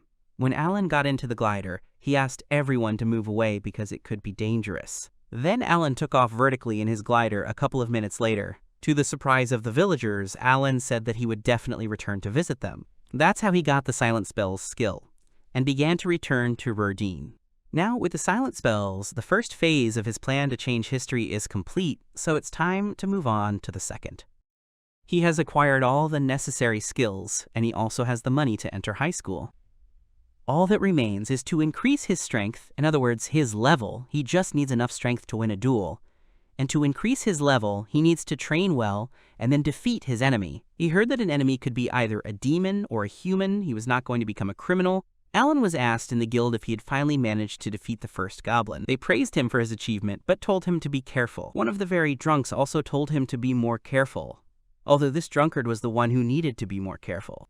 Rudolph said that he didn't see anything funny in it because, as he had already said, he couldn't do stupid things that would upset his mother. Alan understood everything, but before he could understand, Monica suddenly grabbed him in a tight embrace. He realized that he had let his guard down and asked Monica to stop doing that. Then suddenly she said that his mother was not the only one who would be sad if something happened to him, so he doesn't have to take on too much. And when Alan realized everything, Monica hit him in the back and told him to try his best. So he came home and told his mother that he was going goblin hunting, told her that he would have to leave her for a while for a dangerous mission, and unlike Monica's tight hug, his mother hugged him very tenderly. He asked her to wait for him, because he definitely wants to save her from this cruel fate. At the witch's shop, he gave the elven honey to the witch for her consideration, and she appreciated it. Alan said that he got it through connections and asked how much she would buy it for. The witch offered him 2 million for 3 bottles of honey. He didn't mind and held out his card. When he paid, the witch asked him to bring her more of these. Alan said that it was unlikely that he would be able to do this, but he would try, and the witch would be very grateful for that. He, by the way, asked her if she sold magic bags about the size of the room he was in. The witch replied that if she had such a thing, it would cost a whole mountain of money, like a state. A magic bag is an item that allows you to carry more things than its appearance suggests. Due to its magical properties, he heard that they are not shown in the game due to the inventory, but in this world, they do exist. She said that there are times when you can store a large bag in a small one, and laughing, she told him to come again. So to level up as an adventurer, he needs to exterminate demons, which is why he came to the village of Streetson. He came to the old man and told him that he had come to deal with the goblins. The old man introduced himself as the head of this village, and they had been waiting for someone to help them for 6 months. The first couple of days there is no charge for the room, but you will have to pay for food. The reward for killing 1 goblin is 1,500 cents, and magic stones, during his stay, living expenses, will be about 2,000 or 3,000 cents per day. Killing goblins is not the most profitable job for adventurers, since you can't make much money from it. Goblins don't eat meat, and their gear is so shabby that it sells for cheap. Their magic stones are also of little value, except for those left behind by the boss, however. If they attack him in a pack, his life will be at risk. So the next morning he went into the forest on the outskirts of Streetson and brought something with him. He melted down cheap equipment to create an imitation of the Kalashnikov assault rifle, in other words, the Alaska 47. Inside the forest he used stealth. Deep in the forest, there is a labyrinth hidden where the goblins come from. First, he wants to get the hang of hunting in the forest area. Goblins wandering around after exiting the labyrinth. After some time, he saw one of them. Stealth made both him and his weapon invisible, but first, he had to keep his distance. After firing a couple of shots, he finally hit the goblin, and it fell to the ground. He slowly approached, pointing the Kalashnikov at him. Up close, he saw that only 1 shot out of 3 hit him in the chest. The goblin was still alive, so he finished him off and got the magic stone. He was breathing a little heavily, but was glad that everything worked. Alan invented the AK-47, which uses compressed wind magic, or in other words, an air gun. At first, it had problems with reloading and the magazine mechanism, but now everything works fine, and also the spent cartridges and shells disappear. After the magical stone is removed from the body, it is cremated in a smelting pit, which, if left to its own devices, can attract demons. When he was 8 years old, he was terrified of goblins, even though he could easily deal with many of them. As long as he had a gun, no enemy was scary to him. It was practically an illusion. In the end, he brought 12 goblin stones, and he would like to receive payment for today. He received payment through a guild cart, and everything went well. Then he said that he would stay here for a while and looked forward to collaborating with the old man. This is how his days passed, starting from lunch, killing goblins, and ending with spending the night in this village. When the old man found out that he was going to the labyrinth, he wished him good luck. He had been hunting in the forest for a week without seeing a single goblin, so the time had come, namely, to enter the Goblin Labyrinth. This is the first actual event in the game, and the first place where he appears. In fact, it is not necessary to go there at all. It was enough to kill the goblins that attacked the villages from time to time to increase the level. However, in the depths of the labyrinth, where the demons appear, there is a core guarded by bosses According to rumors, if you destroy the core of the labyrinth, you can kill the labyrinth. However, whether this is true or not, no one knows. Demons are both a nuisance and a resource, so it's not necessary to wipe them out completely. He bought a semblance of a magic lantern from the guild for 300,000 cents. It is much more convenient to use than a regular lantern. It is lit with mana and does not emit any heat or smoke. The labyrinth isn't particularly teeming with goblins. Enemies are encountered relatively frequently, and it's a great place to level up early in the game. Ahead, he saw 2 goblins. For the goblins, Alan was not visible, but the light itself was visible, which caused them confusion. Stealth does not hide the light coming from the lantern, and as expected, some people walked towards it. Suddenly he started shooting straight at them, and he killed 2 goblins who came towards the light. He felt like an anglerfish, and he wondered if the sound of the Kalashnikov had attracted anyone.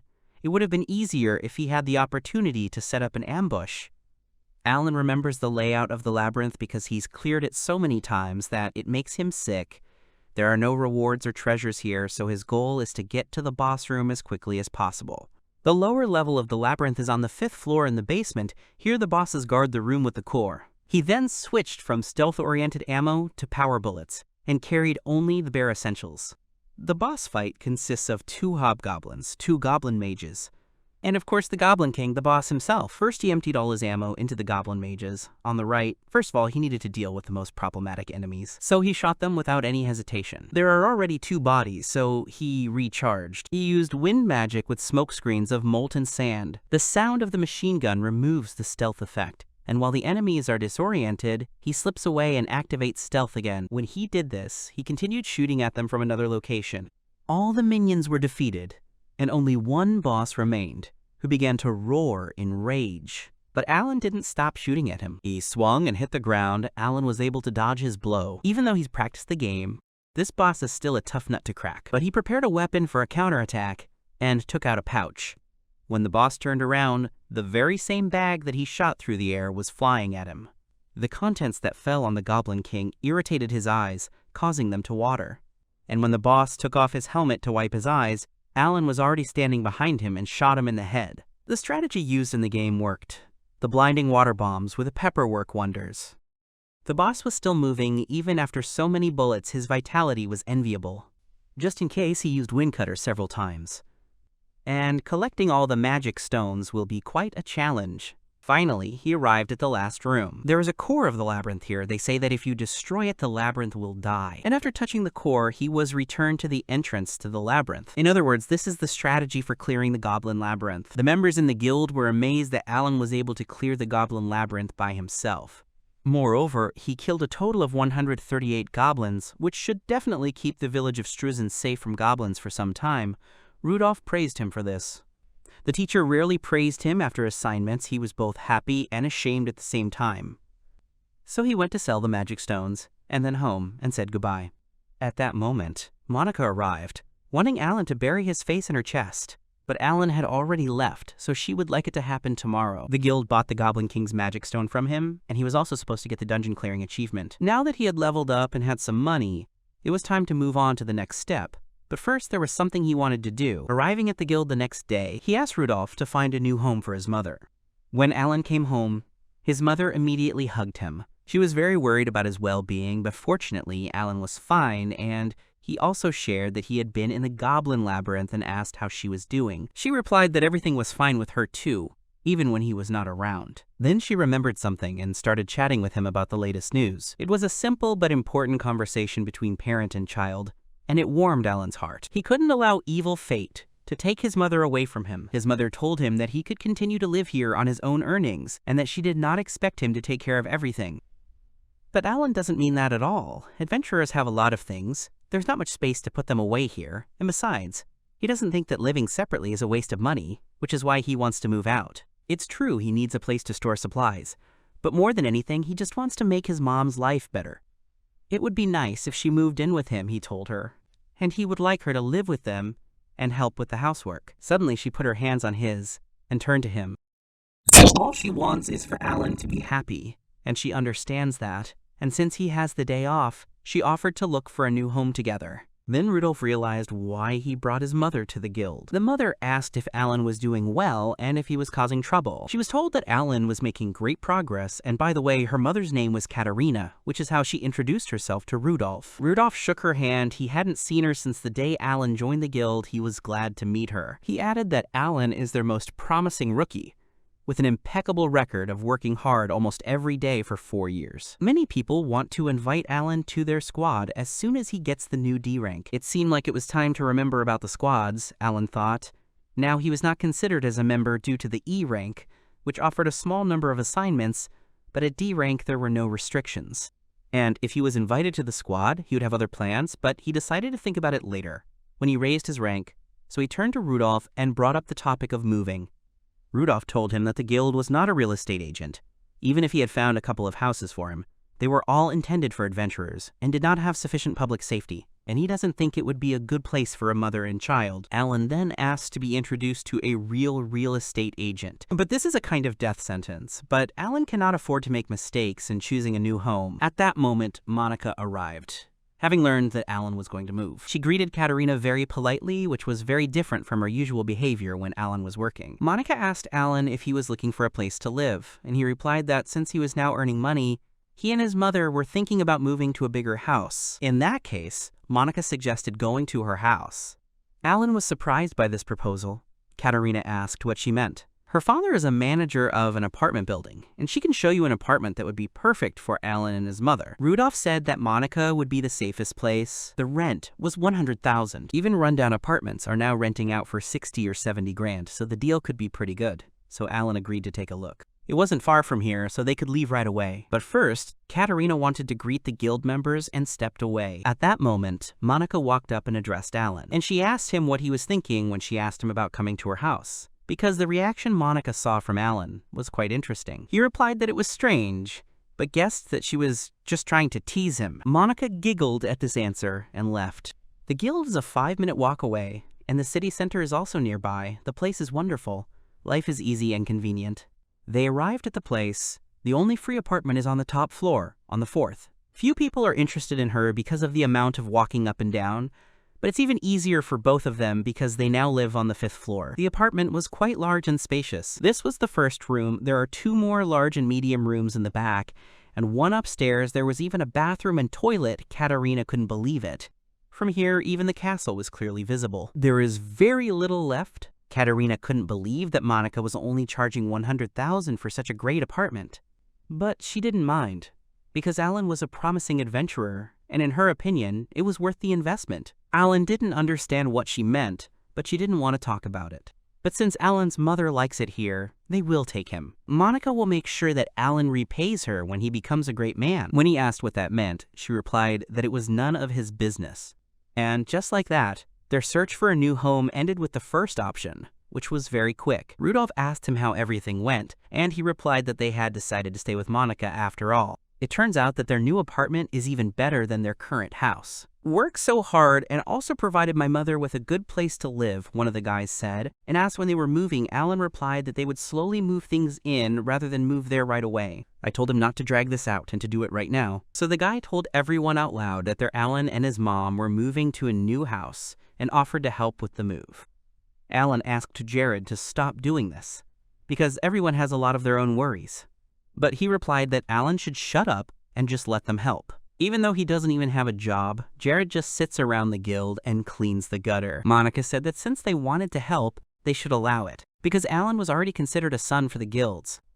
Katarina noted that Alan was surrounded by wonderful elders and that he should appreciate them. Monica immediately told the 2 very drunk people to stay there, so that they wouldn't do anything wrong. The older ones, of course, are not so much, but he is still grateful and happy that he is holding back tears. But the mother had already managed to come apart and start crying. They started moving, and it was a bit difficult to get the furniture out because of the cramped space in the house. They probably looked pretty weird on the street, but they still managed to finish moving the last of the furniture. Inside, even with the furniture, was very simple. Rudolph hoped that he would soon earn a lot of money and live well. Jared thanked everyone for the work they had done and suggested throwing a banquet upon their return home. And the reason for this will be Alan's move. Some didn't even care about the reason. The main thing was to get drunk.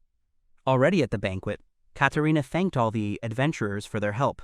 And she was also incredibly grateful to them for looking after Alan. They turned to Monica, who introduced her, to the adventurers who carried their things, thanks to all of them. They moved into their new home safe and sound. And she was sure that Alan would cause more mischief in the future, but she asked them to take care of him. She then wished them exceptional luck and happiness in everything and raised a glass to their health. Katerina then went away to talk with everyone. Alan hoped that he and his mother would live in this house for many years, and he should try to make their life even better. And this concerns not only Mom, Rudolph, Monica, the older Seekers. He wants to preserve the future in which everyone lives with smiles on their faces. And for this, he will rewrite his destiny. He was then asked if he drinks. Alan replied that now he drinks fruit juice. Jared then hugged him and remarked that his mother was a great beauty. The others agreed with him and even thought about helping with the child, since it was clearly difficult to raise him alone. Rudolph then told the boys to stop doing that. Alan already thought that he was saved and wanted to thank the teacher. When he suddenly said that he would be the one to win her heart and everyone else should stay away, he was drunk. Then he approached Katerina and offered her a drink. She agreed. Everyone else was shocked that the teacher was hitting on the mother of his student. Alan decided to take back his words. He would make exceptions for those who hit on his mother, especially the teacher. After some time, he trained on the street and tried out new bullets. The bullets got through, but he needed a smaller caliber gun that used full metal jacket bullets. In addition to the Kalash, he made a smaller caliber assault rifle, the Nikov, and he also smelted full metal jacket bullets for each rifle. At that moment, his mother looked into the bathtub and asked if she could bathe with him, but he refused because it was too cramped for two. He wondered why he needed weapon upgrades when his priority was penetration. He easily killed the iron-armored Goblin King by piercing his armor with new bullets. The Goblin Labyrinth he had cleared earlier, a dungeon with endless enemies, was a great place to earn money and level up, and it was already the third week. For about a week, he walked through the Goblin Labyrinth every day, and as a result, the number of cleanups exceeded 100, and he sold the Goblin Magic Stones to the guild. He came again to give away a whole pile of stones, which made the old man wonder why he was holding a grudge against the goblins. But then he told him to check his status a little later. Alan, a peasant, was a rookie adventurer who became known as a goblin slayer as a result of his desire to make money by killing goblins. There were humanoid boars wandering around the forest, and Alan quickly shot them. Now he is in the orc forest, which is located near the outskirts of Annulment. Orcs may attack humans, but their meat is highly prized. The humans living in the area have coexisted for many years, relying on the forest to cope, and so, in order to reduce the possible damage, he took on the task of exterminating the orcs. In fact, all the orcs here come from the Great Orc Labyrinth, which is hidden deep in the forest. They appear endlessly until the limit is reached, and its goal is that very labyrinth. He would level up by clearing the labyrinth, and occasionally getting rewards for successfully killing orcs and guild achievements, and he was right about the explosive bullets against orcs. Explosive bullets explode on impact, expanding the area of effect and increasing the killing power. In his past life, they were used primarily for hunting. Orcs take damage, but they are pretty tough nuts. In other words, they have low defense and high health. In combat with them, it is best to use a small caliber Nikov and explosive bullets, and with more difficult enemies, a large caliber Kalash and bullets with a full metal jacket. Alan was convinced that firearms were very effective against orcs, and so tomorrow he would go to the Great Labyrinth. In the tavern, he was served a stewed, salted orc knuckle, which is served with potatoes and sauerkraut. The ingredients are salted orc knuckle, potatoes, onions, bay leaves, all types of pepper, white pepper, and if desired, it can be served with sauerkraut or bacon. The waitress asked him if he wanted it cut into pieces, but Alan politely declined, saying he would do it himself, but he thought the portion was too big for one person. You have to be careful when trying unfamiliar food in a new place, but he still carefully placed the piece in his mouth. He then almost immediately felt that the salted, fibrous meat melted on his tongue, and the connective tissue was saturated with taste and collagen. Of course, it was a little tougher than pork, but who would have thought that orc would be so tasty? Alan would even like to bring his mother here one day. The next day, he came to the Great Labyrinth of Orcs. The strategy of passing is the same as in the Labyrinth of Goblins. He immediately goes to the boss floor, killing small monsters along the way with the help of stealth. On each floor there is an intermediate boss, but they can be dealt with using a winning combination stealth and a smokescreen. Unfortunately, there is not enough room in the bag for the meat, so he will only take the remaining magic stones, a process he has already gotten used to. The final boss is the Orc King, who is surrounded by all the intermediate bosses. Now that Alan knows what they taste like, the orcs look delicious, which is a problem. Well, as always, first of all, he will get rid of enemies with the ability to recover. He killed the Orc Mage and Orc Priest, then dealt heavy damage to the Orc General, and made a temporary retreat with smokescreen and stealth. Suddenly, some kind of counterattack flew at him. Alan didn't know that the general had such power. This is what happens when the enemy is an Orc King with the ability to heal, which was very annoying. He doesn't even know if he can defeat him. Knowing how huge his health reserve is, he would like to separate them as soon as possible. But he decided to stick to a winning strategy and used a smokescreen. They were lined up back to back, which meant they were expecting him to come from behind. Surprisingly, they were quite smart. But Alan had a different plan. He threw a blinding pepper bomb at them. The orcs were confused, and at that moment, Alan began to shoot them. But now the king began to restore himself. His vision has already been restored. Problematic guy. The Orc King suddenly ran towards him, and Alan began shooting at him. He crashed straight into the wall because Alan was able to dodge his large bulk, but Alan had heard about this. The tough hair of brown bears and subcutaneous fat do not allow a bullet to enter the body. Apparently it is the same here. So he used stealth, ran away, and decided to get his Kalashnikov. He doesn't know if the Kalashnikov rounds will help, but he had to aim for a vulnerable spot, and his vulnerable spot is between his eyes. That's where his heart is. He shot at it, but apparently it didn't work. He tried again to shoot him between the eyes, but the bullets could not hit him. The angle was too bad, and the Orc King kept running towards him. Alan dodged his blow again, and the Orc King crashed into the wall. Looks like he'll have to tighten it up, which is the worst possible scenario. He needed to smelt a shotgun and lead cartridges. He was about to use stealth when he suddenly noticed something. The Orc King apparently lost consciousness due to the collision with the wall, but he immediately discarded this option. But as it turned out, the Orc King was dead, he had been hit by a bullet, and he had been aiming at a vulnerable spot. Even after being shot in the heart, he still had enough life force to perform a charged attack, which was very amazing. Even though there is almost no room left in the bag, he will take some meat home and eat it with pleasure. In front of the labyrinth core was a treasure chest. Through analysis, he found out that it contained the fertility bracelet. A bracelet imbued with prayers for procreation increases the chance of conceiving a child in women wearing it. That was the description. You shouldn't put such things in a dungeon with orcs. He wondered what kind of Otome game this was, and just like that, he cleared the Great Orc Labyrinth for the first time. Alan returned to the airport in the Elven village. He began to regularly visit the Elven village to buy honey from them. The elves were kind to him and, surprisingly, even helped him set up the airport. This street is usually used as a playground for children, but it seems that archery is now practiced here, and no one seems to complain about it. Sherry asked why they had to cut down their precious forests for the plane, making her the only character who was unhappy. And Alan finally turned 13. He is currently accumulating achievements for exterminating orcs by visiting the Great Orc Labyrinth over and over again. He has also risen to rank D and increased his level to 23. And he has also received the achievement Orc Slayer. The Elf Queen approached him and informed him that they had loaded honey into his glider. As always, he thanked them, but they still helped because they saved their village. And he doesn't have to pay them, but Alan wants to do things the right way. His mother enjoys drinking their honey every day. The Queen, by the way, heard that Alan was going on a new adventure. He said that it was becoming more and more difficult to level up, and it was time for him to move on to more difficult labyrinths. One of these was the Labyrinth of the Mountain of Winds. It is assumed that the recommended level in the game to complete it is 30, by the way. The Great Orc Labyrinth was level 15, and the Valley of the Flying Dragon was level 25. The boss of this labyrinth is the Storm Phoenix. If he fought normally, he would be a formidable opponent, but he is far from that yet. The place was very dangerous, but Alan said he would be careful. Besides, he has an amulet given to him by Her Majesty, and she was pleasantly surprised that he had not forgotten it. She was confident that he would protect Alan and wished him all the best. Suddenly, Lou landed on his face. She also heard that Alan was going on a dangerous adventure, and she wanted to go with him and help, but she couldn't because of her contract with Millie.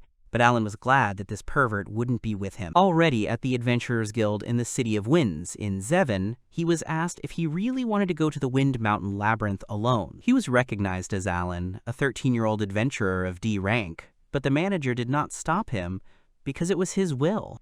The manager will prepare a permit for him to enter the labyrinth. The guild is responsible for entering the labyrinth of the Mountain of Winds. If you go there without permission and take something with you, it will be considered theft. The permit was ready. He was advised not to go further than the first floor if he did not want to die. Alan thanked him and took the permission card.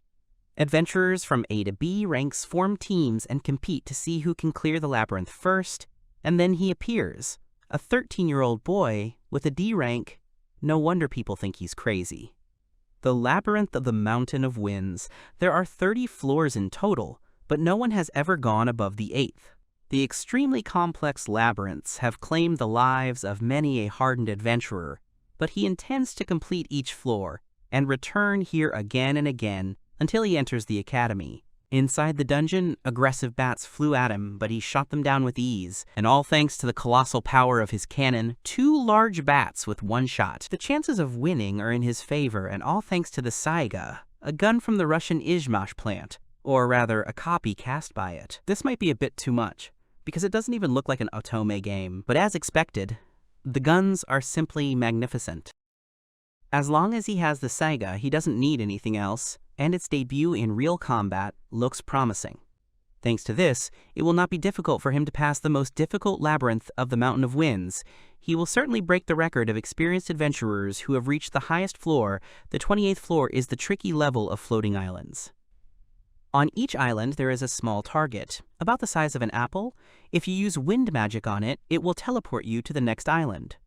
However, they must be activated in a certain order. If you break it, you will be sent back to the entrance of the labyrinth, or even worse, straight into the depths of darkness. Moreover, these outcomes are chosen randomly. On top of that, you have to fight enemies that attack from the air while you're standing on a tiny platform, making this floor quite difficult to get through if you don't know its features beforehand. So Alan decided to take a detour.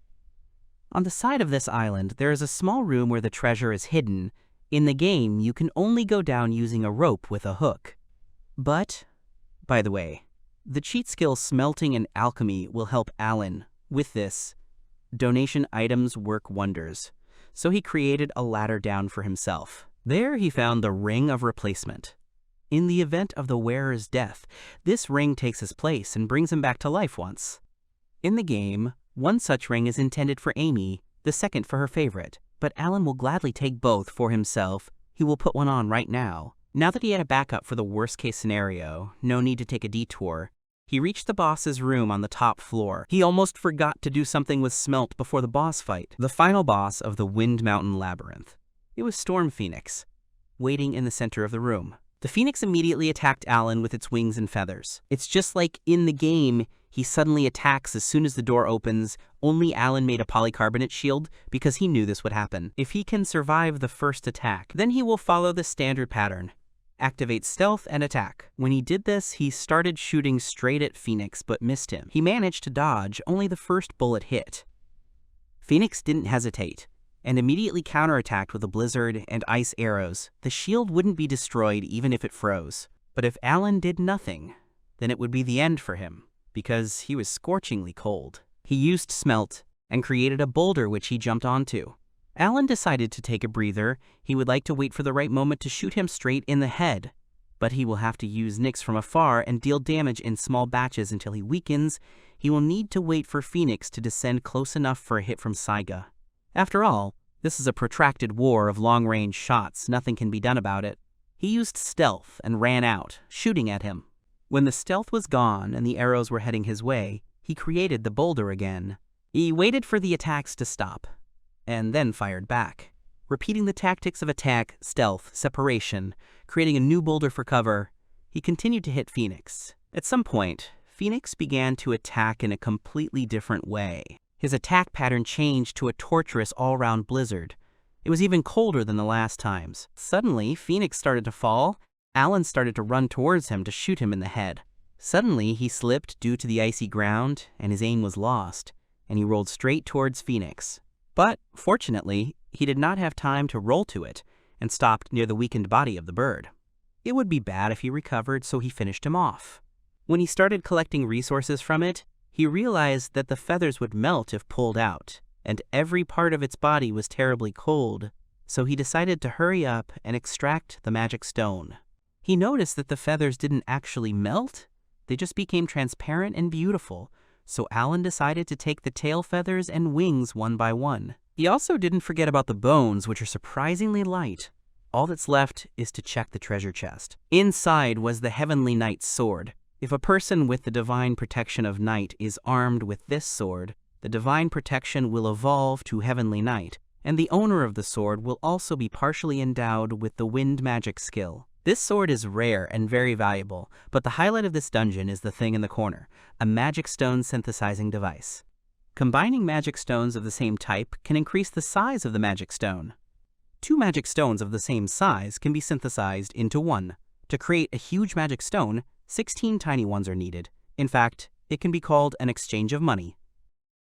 The larger the size of the magic stone, the higher its market value, so one rare, huge magic stone is worth more than 16 tiny stones, and if Alan uses the device every time he visits this labyrinth, he will become rich. He decided to clear the labyrinth a couple more times to earn money and experience. If possible, he needs to keep the fact that he was here a secret, because you never know what can happen if you distinguish yourself too much. At the guild, Rudolph was surprised that Alan was still cleaning the gutter. But that was only in his spare time, he said. He recently turned 14 years old, so soon, or rather, next year, he will start attending high school. Rudolph offered him the Escort quest. Because he was a D rank, he only needed to complete the rank promotion quest to become a C rank, and so that he wouldn't let the noble children look down on him. Alan told him that he didn't care much about rank, but Rudolph replied that the difference in reputation between a C rank adventurer who could do escort missions and a D rank adventurer who was limited in that regard was quite significant. He had enough achievements, which meant that once he completed the mission and eliminated the bandits, he would be promoted. He understood that Alan was hiding a lot from him, but as a teacher, he decided to give advice. Be sure to do this, because it is a great advantage. Alan doesn't want others to know how he fights, relying on guns and stealth, in case the information leaks out and affects his judgment. Suddenly, he was hit on the head by other guild members who were happy to work with Alan. He asked what was wrong with them, and what they were talking about. Rudolph then, as a teacher, ordered him to wait in front of the guild building tomorrow at 7 o'clock and not to be late. Alan was surprised by this, but the task had already been accepted, and it was unclear where Rudolph got his map from. He was about to refuse when suddenly Jared came up to him and started saying something right to his face. He reeked of alcohol because he had been drinking, but in any case, the mission had already been accepted. On a mission, a girl named Carlin pestered Alan and asked him to show her something. When she was told to leave Alan alone, she pouted and leaned against Alan. Alan is currently on an escort mission with a couple of other guild members, guarding a carriage heading from the royal capital to the small village of Yerstorf. Their client is Dirk. He is responsible for buying everything the village needs when they run out of supplies, so he travels between the capital and Yerstorf every 2 months. In the capital, he sells coal, wood, dried meat, and barley brought from the village. Dirk's job is to use this money to buy resources for life and then return home. Carlin asked Alan to show him his magic when they arrived at the village, and Alan agreed to do so. This little girl is Dirk's younger sister. The journey is dangerous enough to require an escort, but she always follows her brother. He was told that he was the only one she had become attached to. Jared, Bots, Angus, Benjamin, and Alan are their entire company for this mission. The carts pass through forests and remote areas. Bandits have been causing a lot of trouble in these lands lately. Their job is to protect the client and the goods they are transporting from attacks by bandits. While they are on the road, Carlin asked him what kind of magic he uses for battles. When Alan replied that it was wind magic, Carlin used her mouth to create a blowing wind, imagining enemies falling from such an attack. She really wanted to see it, but Alan was thinking about the fact that he hadn't taken his machines today to keep them a secret. In return, he grabbed a cast-in-place wind gun, modeled after the Russian Makarov pistol. It can be hidden under clothing, and it is also silent. If used in the right place, no one will even know that he fired. There was just one thing that was bothering him. He didn't know if he should shoot the man. Can he shoot a living person? Not a goblin or an orc, begging for mercy. He was pulled out of his thoughts by Carlin, who was almost point blank in his face. There was a narrow road ahead, so Jared said to be on guard. As they drove along this road, Jared saw some strange movements at the top. These were stones that fell in front of the cart and blocked the path. And also after the stones, the bandits came out. They were on the rocks. And also behind, The bandits began to surround the cart slowly and in a crowd. One of them, the one with the scars, thanked them for the transportation and demanded all the luggage. There were 5 bandits in front and 6 in the back. Dirk was told to stay inside. Jared gave the boys the command to act, and they went into battle. Everyone fought as best they could, some with a sword, some with a bow. Alan was told to show the bandits his skills. He began to think whether it was worth using attack magic, since he was not fighting monsters, but people. Suddenly, one of the bandits attacked bots, but Alan covered him with his wind cutter. The bandits had never heard of a boy who could use magic, so they quickly retreated. But Alan was told not to let them leave. And also, they all need to be killed to the last one. In the end, they were able to escape with their heels flashing. Everything was clean at the back. There were as many as 6 of them. Their hideout wasn't found, but this time there were more of them than usual. And Jared walked up to Alan and grabbed him by the collar, and asked him why he let them go, because with such an approach you can't even kill a horned rabbit, let alone orcs. When Alan said he didn't think killing people was good, Jared sighed. And he told him that if he killed as many bandits as possible now, it would be easier to hit their hideout. The escaped scoundrels would sooner or later attack other people. If it turns out to be a woman, she will simply be raped in a circle and sold to someone, and if it is a man, she will simply be killed or sold into slavery. So you have to kill them when you have the chance, and that's an absolute rule, and you should never forget if you want to continue to be an adventurer. Alan was told to remove the rocks from the road. When they had done all this, they returned to the cart. After this, the bandits did not appear again, and they arrived in Yersdorf. The people in the village immediately recognized Dirk's cart, which had returned from the capital. They ran to him and began to help him unload the luggage. The girls from the village were surprised by the outfits that are now worn in the capital, but the older woman told them to bring them into the house first, because it was indecent. Carlin was surprised that village women were like that, even though she was one herself. She then suddenly ran after the yellow ribbon. Dirk gave medicine to those who needed it. Alan was on the hill. Jared came up to him and said that if he were the leader, he would consider this mission a failure, and all because Alan did not kill anyone. After all, bandits are the same demons, pretending to be people, which makes them even worse. Maybe that's how it is at first glance. Goblins, orcs, and bandits were all very similar, and next time he shouldn't feel sorry for them. At that moment, Carlin came up from behind and reminded him of his promise to show magic. And there were other guys with her who also wanted to see it. Jared then left, wishing him luck with these kids. Subsequently, he demonstrated wind magic until sunset, until the children were taken away by their parents. In the evening, the whole village gave them a welcoming dinner. It was not only gratitude for their work, apparently they have a tradition of giving a warm welcome to everyone who comes from outside. But in addition to this, Alan noticed that Bots was hitting on one of the girls, and she herself seemed not to mind. He had heard of something similar in his past life. In such villages, there was a custom where visiting men impregnate girls to avoid incest among the villagers. At that moment, one of those girls approached him, but he immediately refused because he didn't understand what she was going to do with a 14-year-old boy, and he wondered what was wrong with this otome game. They will spend 3 nights here to recover from the long journey and battle, and then return to the capital. In the morning, 2 of their groups were even more exhausted than after the battle, but the other 2 were faithful to their wives, showing their little fingers. Alan thought it was time to take a break and relax. Today he was showing his magic again. Already in the evening, it became known that Carlin had disappeared. This was reported by the head of the village, who reported that Carlin had been kidnapped. In addition to Carlin, other children were also kidnapped. They went into the field outside the village. Perhaps that's where they were captured, Alan heard. Alan knew it was his fault. Then he went outside and approached Jared, and he said that it was his fault that he couldn't kill the bandits. Jared confirmed this, but told him to calm down and asked if he was really going there alone. They, adventurers, do not rush into battle unless asked, and besides, if they do anything, the village will be the next to suffer. He gave him a note which said that the bandits had taken 3 children. The bandits demanded young women, food and money, as well as recognition of their superiority. If they did anything strange, they would immediately kill these children and attack the village. If Alan had killed them then, maybe they wouldn't have done such audacious thing.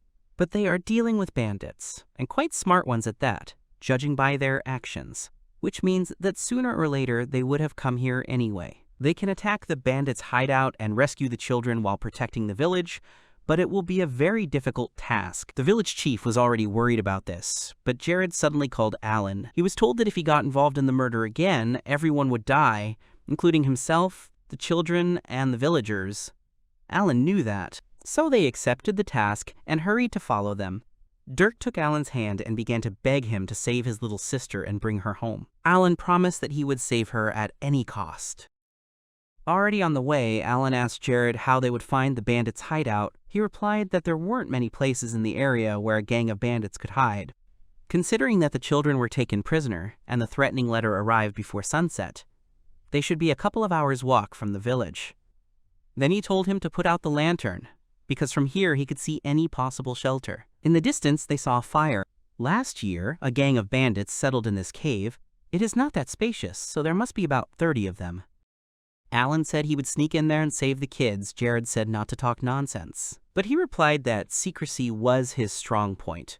And besides, they said that they would attack the village if they did not comply with their demands. So about 15 people are waiting near the village. Maybe more. At least there will be more of them than during the last attack. And taking into account the 6 bandits who died that day, there are even fewer of them in the cave. Jared guessed they were 10 men short, but asked what he was going to do on his own. Alan had one idea. Jared got the gist of it, but asked again how he was planning on getting in there. There was probably someone guarding it. Alan was checking something at the time, and he asked Jared to trust him that he would get there unnoticed. He agreed to take him at his word again, but if he failed, the children would die. Alan thanked him for his trust, and he said that everything would be fine. He asked Jared to wait for him. If they worked together, they could hold out, and told him to wait for his signal. While he waited somewhere near the shelter, there were traps along the way every step. So he's out of Jared's line of sight. He used stealth. Thanks to stealth, no one will see him. He has no choice but to sneak there. He saw a guard ahead. It was one of the escapees that day. Alan regretted not killing him. But he passed by him, and before entering their lair, he made an analysis of the cave. Now he remembered that this cave was spacious and much more intricate than he had originally thought. It remains to find out where the bandits are hiding. There were 13 people in the room, and this passage leads in 3 directions. He saw the children. They were safe for now, but Carlin was not among them. Then he saw some hidden path. And when he went there, he saw a door, behind which there was some strange noise which made Alan frown. When he carefully looked inside, he saw a large man practically naked on top of someone. It was Carlin, and Alan felt a surge of rage. He instantly ran up to him, pulled the man away from Carlin and punched him right in the face, and began to beat him brutally with his fists. When the man had already lost consciousness, he looked at Carlin, and he told her that she was now safe. She wanted to scream and hug him, but Alan stopped her, and he told her not to make noise, looking with his eyes at the door. They left the room, and he led her to a safer place. When he left Carlin safe, he said that he would save the remaining children, and that she would have to wait for him here, while he himself would cover the entrance. He hid the entrance right behind the stone, and Catherine would just have to be patient for a little while. Alan used stealth and saw one of the guards who was sleeping. He remembered Jared's words that the bandits were demons, although, no, they were even worse, because they only pretended to be people. Aiming his silenced pistol, he killed the bandit with 1 shot. Approaching the children, he told them to be quiet, because he had come to save them. Everyone was fine, and together with Carlin. 2 were killed, and there were 11 left. He hoped they were still in the cave. Having melted a thicker stone, he closed them from the inside and in the passage. Then he asked them to cover their ears for a moment. One of the bandits noticed that the entrance to the boss's room was blocked and asked about it. He approached some kind of carved design in the stone. Alan activated the drawing and pushed all the bandits back. They even flew out of the cave, which was the signal. Jared was surprised by this. When he finished, he removed the stone and told the children to sit still while he checked everything. Some of them were still breathing, and he wondered if he should finish them off right now. But he dismissed the idea because the most important thing now was to evacuate the children. The cave could collapse, so they had to hurry. One of the bandits wanted to kill Alan and took a knife in his hands. But at that moment, Jared finished him off, deftly cutting the area inside his mouth. That's where it all ended, apparently. So they decided to return to the village, Alan praising Carlin for her resilience. And she could barely hold back her tears, but now, having returned, she was finally able to relax and cry. The bandits who were waiting near the village were killed by the older boys, and after a grueling battle, they were beheaded. Alan was told that they would be looking for the rest, and that he should stay here and make preparations for their return to the royal capital, and that they would deal with the bandits themselves. The elders returned to the cave to finish off the wounded bandits. It was their duty, but Alan believed they had gone too far. Although such are the rules in this world, He also killed a lot of people. And we should thank Rudolph for giving him this task. Everything was in place, and they were ready to move out. Elena was called by Carlin and the other guys, this time she stays in the village, at home. She thanked him for saving her, and if they met again, she asked him to show her magic again. Alan said that he would definitely come back here and wished her good health. Thus, he successfully eliminated the bandits and completed the Escort mission, after which he returned to the royal capital. And he became a C-rank adventurer, thus setting a new record as the youngest adventurer at the age of 15. As he was getting dressed, his mother noticed that he tied his tie very well, but she wanted to say, "Your tie is a little crooked," and straighten it. But it was a joke. She hugged him and wished Alan luck, because this day had finally come. Everything is exactly so, because today was a special day. Alan will finally walk through the doors of high school. New students were told to go to the assembly hall, check their class at the entrance, take a seat, and wait. It looks like they accepted 39 new students this year, including Alan, and an unexpected situation arose. He was placed in Class A, the paradise for aristocrats, although he himself would have preferred to stay in Class B since he is not directly involved in the events. In the entrance exam results, Alan ranked second, first place was Anastasia, third was Amy, fourth was Marcus Bynes, and so on. In Class A, everyone except him is an aristocrat, and in Class B, there are only 3 spots for commoners. In any case, he has no idea how to get along with his classmates. In this world, it is unacceptable for a commoner to talk to an aristocrat without a good reason. It is considered disrespectful. In other words, commoners are always considered loners, although this even plays into Alan's hands. Then he saw Mistress Anastasia walking down the corridor. The joy of his long-awaited admission faded away as he was charmed by her grace and unapproachable aura. For such a simple person as Alan, this is something else. When suddenly, Anastasia looked at Alan, he thought that it seemed to him that the next students began to follow Anastasia. It was Mr. Oscar, a very handsome man, who was as graceful as befitted the heir to the richest family in the kingdom, the Duke of Wilmot, and next to him was Lord Marcus. They say that he has the divine blessing of the sage, and people also heard that his father is a magician at the Imperial court and a leading candidate for the position of the future Prime Minister. Next was Lord Leonardo, the son of the commander of the Imperial Guard, who was very muscular and large. After him was Lord Claude, His Royal Highness, the third prince of the Westerdale Kingdom, said to possess the blessing of the Fist King, and to slay demons with his bare hands. As expected from an otome game, all the male characters in it are hand-picked. The quartet noticed Alan and began to discuss him loudly enough for him to hear them. At that moment, the most important star appeared. It was His Highness the Crown Prince, Karl Heinz, and the students considered it a great honor to study with him. As expected of the Crown Prince, he does not pay attention to people of lower status. At that moment, another girl arrived and came close to Alan. She introduced herself as Amy von Braze, and Alan was pleased to meet her, but before he could introduce himself, Amy asked him if his name was by any chance Alan. When he asked how she knew his name, she replied that she was also a commoner and had studied at his school. She can't even believe that he got an A in every subject and skipped several grades. It was impossible to forget. She asked if she could sit next to him, and Alan didn't mind. Amy was very eager to chat with him before the ceremony began. Alan realized that this entrance ceremony was supposed to be the event where Amy, the heroine, would be delighted to see the Crown Prince. She asked if everything was okay when she saw his face. Alan told her that everything was fine. As befits the main character of an otome game, she is extremely cute.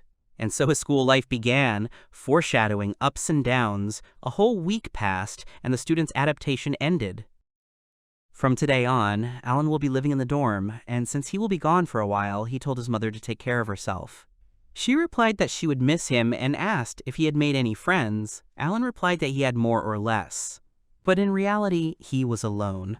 A complete loner. In fact, no one even spoke to him. Amy, the only one who approached him on the first day, apparently successfully completed the events of meeting the Crown Prince. When passing aristocratic students in the corridors and other areas of the school, commoner students are required to show respect by silently bowing. This is a quote from the school rules regarding aristocrats and commoner students, by the way. Amy lost all interest in him. Mentally, it's a lot harder than Alan thought, becoming a nobody after one conversation. And besides, these days new students are starting real classes. In class, it was explained that magic was as much about control as it was about activation. and it was important to make sure that students knew how to control it properly. Then the teacher asked those who already had experience using magic to raise their hands. There weren't that many of them, but Alan thought that was a mandatory criterion for admission. The teacher then asked Crown Prince Karl Heinz to give them a short demonstration. He didn't mind and stepped into the center of the circle. He needed to hit the target. He began to read the spell, and as the teacher remembered, he had the divine blessing of fire. Karl easily conjured a fireball and hit the target accurately, to which the teacher and other students applauded his demonstration. The target can be hit with proper control, the teacher said, and suggested looking at the next property of magic, and asked Anastasia to come forward. When she came out, she asked His Highness for permission, which made him look at her in an unfriendly way. Apparently, their relationship has already cracked. After reading the spell, Anastasia began to conjure a bow-like object with great power. After firing, she destroyed the target with a very fast projectile of magic. The students were shocked, because these were reinforced anti-magic targets for training, and she easily broke one, which was to be expected from the future final boss, but doing something like that after the Crown Prince, he definitely wouldn't like it. Karl suddenly shouted and asked Anastasia if she really wanted to destroy his reputation. But before she could answer, Karl interrupted her and told her to be lenient, since she had gone and destroyed the target. He was about to show off his power and began casting a spell when Alan and Anastasia saw something. And right in front of Karl, there was an explosion. Anastasia began to cast another spell towards the prince, and she created a kind of wall right in front of the students to cover them. It was a wall of water she ran towards Karl, but Amy was already sitting next to him. She slowly healed his hand, which was burned.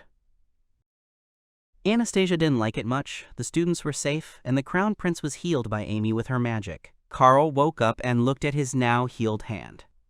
Anastasia then approached him and held out a handkerchief, asking if His Highness was okay. But he only pushed her hand away and stood up, thanking Amy, praising her strength, and he didn't even look at Anastasia. Amy replied that she only wanted to help Mr. Karl, and Anastasia turned around and started to leave. The same scenario was in the game. Apparently Amy had already gone through this event, but Alan was glad that the Crown Prince only got burned. Meanwhile, the Crown Prince and Amy became even closer, and as a result, Amy began to be bullied. For example, it was specifically discussed out loud, but the rumors were spread by Anastasia's henchmen. According to the game's plot, they disappeared from the school after civil unrest. At that moment, Anastasia herself approached them and said that speaking ill of classmates behind their backs was typical of immoral people, and told them not to forget their noble pride. On the other hand, Amy was chatting about how everyone had been avoiding her lately. Oscar was saddened by this and asked if they should all hint about it. And Leonardo said that he would sort out this misunderstanding. Amy uses the bullying as an excuse to cozy up to the Crown Prince and other favorites with her flirtatious ways, which was very clever. But Alan felt that her character was different from Amy from the game. However, outside of the events, the game does not show any scenes, and who knows, maybe she was always like this. In addition, the girl, who had been a commoner all her life and then suddenly fell under the wing of a baroness, entered a school full of aristocrats and became a victim of bullying. If the Crown Prince and the sons of the powerful noble families wish to protect her, perhaps she has no choice but to rely on them. The girls in their class are divided into two factions, Anastasia's and the Crown Prince's, and it looks like Amy's faction hasn't formed yet.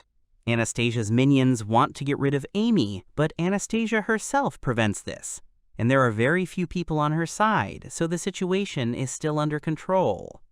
The Crown Prince's faction, on the other hand, is not so frivolous. There is even some kind of agreement.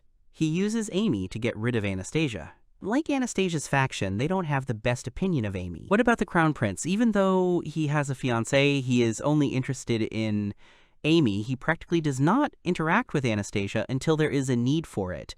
Of course, this did not go unnoticed. Some decided that they could get rid of Anastasia and are now plotting all sorts of things. The Crown Prince is a selfish fool who doesn't even care about his own country. He rises above everyone to gain the favor of the royal family. The aristocrats resort to flattery and pull each other down, which means that the royal capital is on the verge of collapse. Well, as for Alan's school life, he never made any friends, from commoners to aristocrats. He starts a conversation only when necessary. However, his detached position suits him quite well. Always in the shadows, sitting at the very back of the classroom, while the atmosphere of uncertainty thickened around, and soon, summer arrived. The exams are over and they are all going on holiday from tomorrow, so they were given a handout describing the details of their independent work. It is believed that independent work serves as one of the factors in class distribution. In this school, students are divided into two groups, depending on their academic performance, good grades and not so good ones. It is impossible to classify respected nobles as lower class. But this concerns the nobility, not Alan. Suddenly, Anastasia turned to him and asked if his name was Alan. He immediately sat down on one knee and greeted Mrs. Anastasia, and said that it was a great honor that she remembered his name, but she asked him to rise, because this was a school and there was no need for such formalities. Alan had come in first place in the exams, which had impressed her greatly, but she had expected nothing less from a special student, she said. She was quite respectful, even though she gave in to a commoner. Anastasia heard that Alan was a skilled C-rank adventurer. When she asked if he had ever been to a labyrinth, Alan replied that he had been to a goblin labyrinth. That's what she needed, so she said she would contact him later, which surprised Alan. She then left, apologizing for disturbing us. Alan wasn't embarrassed by this, only the fact that she would contact him embarrassed him. He already thought that he had been exposed. Meanwhile, the summer holidays began, and all the honorary students of the school stood in a row. Alan greeted them and said that he had been entrusted with the role of guide in exploring the nearby ruins, and introduced himself as Alan. Before he could finish speaking, Carl interrupted him and said that they were all ready and could move out. Alan didn't understand why things turned out the way they did. At Anastasia's request, although in his case it was literally an order, he was to help the Crown Prince and the others with their independent work. On the way he told them that they might encounter monsters called horned rabbits, and that they needed to be on guard because they could hurt them with their horns. Claude said that he was no match for some horned rabbits. Leonardo agreed with this, because he too was training to become a future knight commander. Oscar said that if they came across one, they would quickly finish it off with his bow, and Marcus even planned to roast them over a fire. Carl told Marcus that if he were to roast a rabbit, there wouldn't even be any coal, let alone meat. And everyone laughed at this and agreed.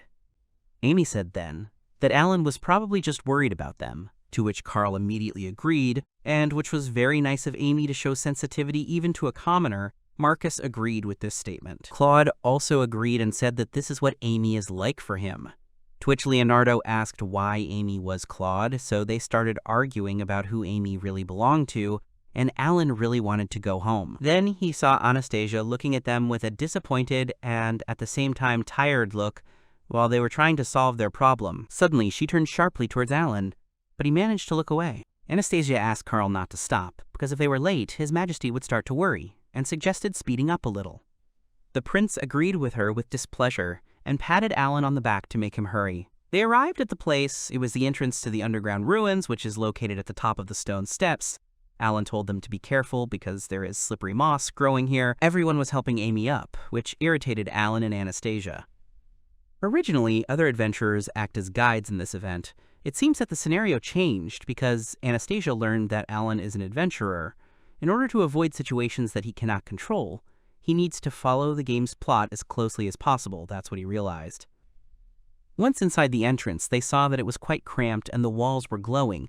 Alan explained that this was due to the glowing moss, which produced enough light to illuminate the space inside the ruins. Amy was enchanted by this beauty, but the boys began to praise Amy's beauty even more than she praised this moss. Alan was already beginning to feel how Anastasia was getting angry. But in fact, it seemed to him that when he saw her, she seemed very beautiful to him while she was looking at the beauty of the glowing moss. Then she turned to him and asked if there were any monsters here. Alan replied that there was a goblin nest here about 7 years ago, but the Adventurers Guild exterminated them, Alan said, adding that he heard so there are no monsters here. Carl asked him if there were no monsters in these empty and dirty ruins, and it turns out that Alan brought them here for no reason, and called him a useless idiot. Alan apologized for this, then saw something. He saw Amy trying to get somewhere. He told her that there was nothing there, but Carl made him take Amy where she wanted to go. They walked to an empty room which really had nothing in it, and it smelled of mold. Alan said that the goblins used the room as a storage room for the treasures they found. However, during the cleansing of the adventurers, they took everything with them, so there was nothing left here. but he noted that they clearly weren't interested. But Anastasia began to reason and say that she didn't even know that goblins inhabited these dilapidated ruins, and even so close to the royal capital that she was very curious, she was literally the only one who showed any interest. Alan noticed that Amy seemed to be looking for something, but she said that everything was fine. Carl suggested that they all clear out, and Amy then agreed. But Alan realized that it was in that place that he found the Scroll of Analysis. He continued his tour, telling that this was where the core of the labyrinth was when this place was still one, but he was not sure when or why it stopped being one, and here they ended their tour. Carl and the others were already tired and irritated by this smelly area, but Anastasia was very interested. Alan saw that Amy seemed to be worried about something, but when he asked her about it, she replied that she had thought that adventurers had quite a lot of knowledge. She had just rushed into the room where the analysis scroll had been previously hidden. Moreover, she seemed to know where it had been buried. In the game, obtaining it was a random event. He wondered if it was possible that Amy had knowledge of this world, just like him, in other words, if she knew about this otome game. Carl asked him to escort them all to the exit since they were finished. When they all came out, they began to discuss how glad they were that Amy was not in any danger, and even if she had been, they would have easily torn everyone apart. Alan was shocked by these guys. Then Anastasia approached him. She praised him for the work he had done, and noted that he was a very knowledgeable guy, and thought that his report would be excellent, which she was very grateful for. He replied that it was a great honor for him, but besides Amy there was another oddity. During this event, Anastasia should have shown more hostility and jealousy towards Amy. I don't know why. Alan realized that this world was starting to change little by little, but nevertheless, they decided to return to school. Anastasia asked Alan to accompany her tomorrow. They agreed to meet at the school gates in the morning. The boy thinks about the Duchess asking him for help right after exploring the ruins. Alan froze at the gate, hearing sounds. It turned out that a carriage had driven up to the gate, and through the curtains one could see Anastasia's silhouette. Alan raised his head. The blonde got out of the carriage and apologized for the wait. The guy assured her that he had just arrived. The Duchess invited him to get into the carriage. Anastasia noticed Alan climbing onto the box and asked him to get into the carriage. She expressed her joy at his arrival, and that the adventurer had given the tour the day before. The girl said that in order to write a report, they needed to talk to the experts they were going to about the labyrinth, the history, and those ruins. The brown-haired man was amazed that Anastasia was going to such extremes for a simple report, and asked what it was for. The girl assured him that his ignorance was due to his status as a commoner. The Duchess explained that the report would contain the achievements of high-ranking aristocrats of the two kingdoms, and that the document could not be written half-heartedly. They must listen to the knowledge of experts and make an accurate report for the sake of the future of the kingdom and the friendship of nations. Alan realized that he wanted to help Anastasia. The companions conducted a detailed study, listened to the advice of experts, and worked day and night. The princes did not help them at all.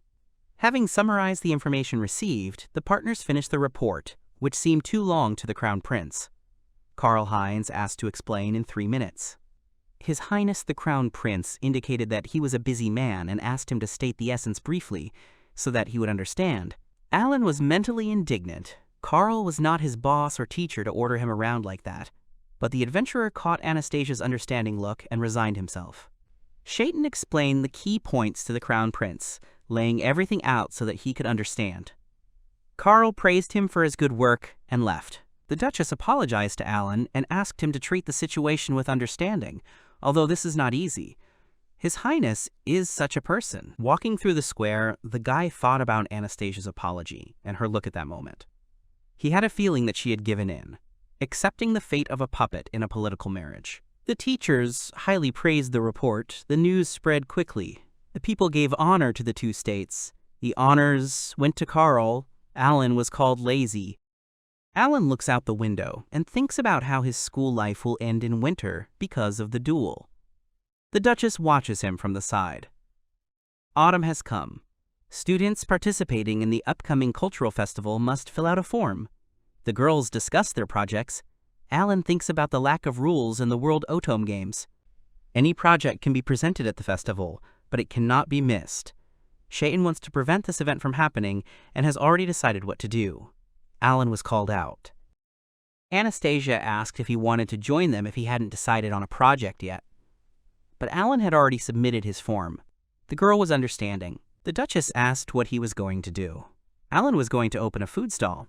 Anastasia wished him luck. The guy thinks he shouldn't get involved with aristocrats before the event. The aristocratic team discusses their project for the festival. Alan listens with stealth activated, making sure that Amy is always surrounded by princes and Anastasia is left behind.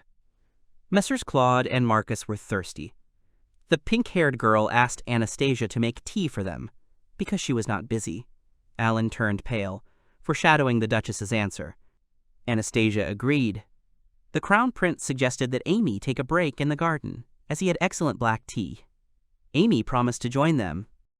As they left, the princes advised Amy to hurry up. They would be waiting for her. The pink-haired one told Anastasia not to bother making tea, to which she replied that she would drink it. Amy asked the Duchess why she was there. She was told that she was preparing for an exhibition for a cultural festival. The main character objected that she had done nothing for the project. Amy noticed Anastasia's sour expression. She would bore Carl, although it would not affect their engagement. People wanted a more charming queen on the throne. The pink-haired woman told the future queen to smile more often. The Duchess noticed an insult in her speech and advised Amy to watch her manners because of the gap in social status. The girls admit that they are equal before God but blame each other. Amy assures that all the guys are dear to her as friends, and it is better for outsiders not to interfere. Carl bursts in. The main character rushes to His Highness. Karl Heinz scolds Anastasia, tells her not to involve their relationship in school matters, orders her to clean up, and takes Amy away. The girl starts cleaning. The former commoner asks her what it's like when your fiancé is taken away by another woman, and thinks that Anastasia deserved it. The blonde swings at Amy, but does not stop Alan's sneeze. He pretends to have just arrived and apologizes for interrupting the conversation. Anastasia calls out to him. The Duchess admonishes the pink-haired one, saying that Amy does not understand what is expected of the royal family and nobility, that her behavior is not befitting of His Highness. Amy muses out loud about Alan not being in extra mode. She's confused. The adventurer stands around the corner, contemplating the slap that never happened, which in the game was the beginning of the kingdom's downfall. Alan ponders the words of the main character about extra fashion, which he has never heard of. Now he is sure that Amy is a reincarnated. Alan will not let her get her way. Amy introduces herself. She used to live in the lower city. She was poor. One day she was hit by a carriage, which caused her head to be injured. Her memories returned, and she came to understand. The pink-haired girl realized that she was in the world of her favorite Otome game and was its main character. The girl hated school, but was crazy about the game. In her past life, she died in an accident when she was a high school student. She does not regret her death. She considers the game world better than her past. Amy believes that God has given her a second life, the life of a heroine. It turns out that Amy is the illegitimate daughter of Baron Braze. She and her mother were taken into his family. The Baron's newly minted daughter believes that the reverse harem route will be a piece of cake for her, that soon she'll be surrounded by handsome guys, dresses, and the luxurious life of a princess. Amy entered high school. Anastasia learned that according to the results of the entrance exam, she was in first place, a commoner was in second place, and a former commoner was in third place. From Margaret, the blonde learned about Alan and Amy's life and decided to pay more attention to the student who took second place, due to his quick score on the entrance exam. The future queen suspects that the young adventurer is being sponsored by a rival faction of her family, or a shady organization. She plans to watch from afar. The ceremony is about to begin. New students take their seats. Margaret tells Mrs. Anastasia about the last row on the left. Anastasia and Alan lock eyes. The guy seems ordinary to her, but she's going to be extremely vigilant for the safety of His Highness. Amy also notices Alan. The heroine remembers seeing a guy in a high school for commoners. She is going to find out more. Vides sits down next to him. Amy thinks Alan is a dull simpleton. The young daughter of a baron is going to make a brown-haired man an errand boy. The danger for her is a third-year student. Amy chats with His Highness the Crown Prince. Seeing this, the future queen thinks about her future political marriage without love, since the Crown Prince is engaged to her. In Anastasia's mind is the kingdom, which will be mired in chaos if that girl continues to seduce His Highness. The Duchess plans to reason with the Crown Prince. Amy has the divine blessing of healing, but her magic is low level.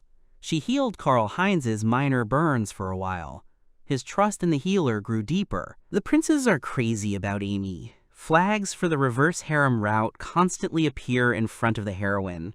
She doesn't care about the bullying of losers, except for Anastasia, who gets in her way. The future queen has many flattering qualities. Amy imagines the Duchess facing a broken engagement, gang rape, and death at the hands of the heroine. The girl is in anticipation. The results of the exams came as a surprise to Anastasia. She was so busy with His Highness and the girl that she forgot about her duties as a student, and Alan worked in silence. The future wife of the Crown Prince begins to think differently, since the union of a member of the royal family with the daughter of a baron is impossible due to the difference in social status. The girl should focus on her studies. She wants to start with independent research work during the summer holidays. While exploring the ruins, Amy does not find the scroll of analysis. The Crown Prince suggests leaving the place. In this game's world, the scroll of analysis is not available in the extra mode of high difficulty. Amy thinks that an advanced player, the scroll is not needed. Anastasia is happy with the decision to invite Alan. The blonde considers the adventurer an excellent guide, one of the talented commoners. He has not ceased to amaze her since the beginning of her studies. The girl thanks him for his help. Amy notices that Anastasia and Alan have become friends and considers the guy useful. She wants to make him her slave as soon as she gets rid of the villain. Mr. Oscar notices the pink-haired girl's good mood. Anastasia is convinced of the brown-haired man's genius. At first, Alan lacked basic knowledge, but he quickly mastered it and can now participate in discussions. Anastasia is delighted when exchanging opinions with him. Shateg asked the Duchess if everything was okay, to which she replied positively. The blonde notices the adventurer's loneliness. She connects this phenomenon with the situation at school. Most of the students are aristocrats, and he is a commoner. The girl wants to help him and remembers the cultural festival. Alan should be able to handle it if he takes part. She should invite him. The guy told the Duchess about his submission of the form to the festival. The girl is offended, but nothing can be done. She is interested in what project Alan will present. Amy realizes that the moment has come for the slap event from Anastasia.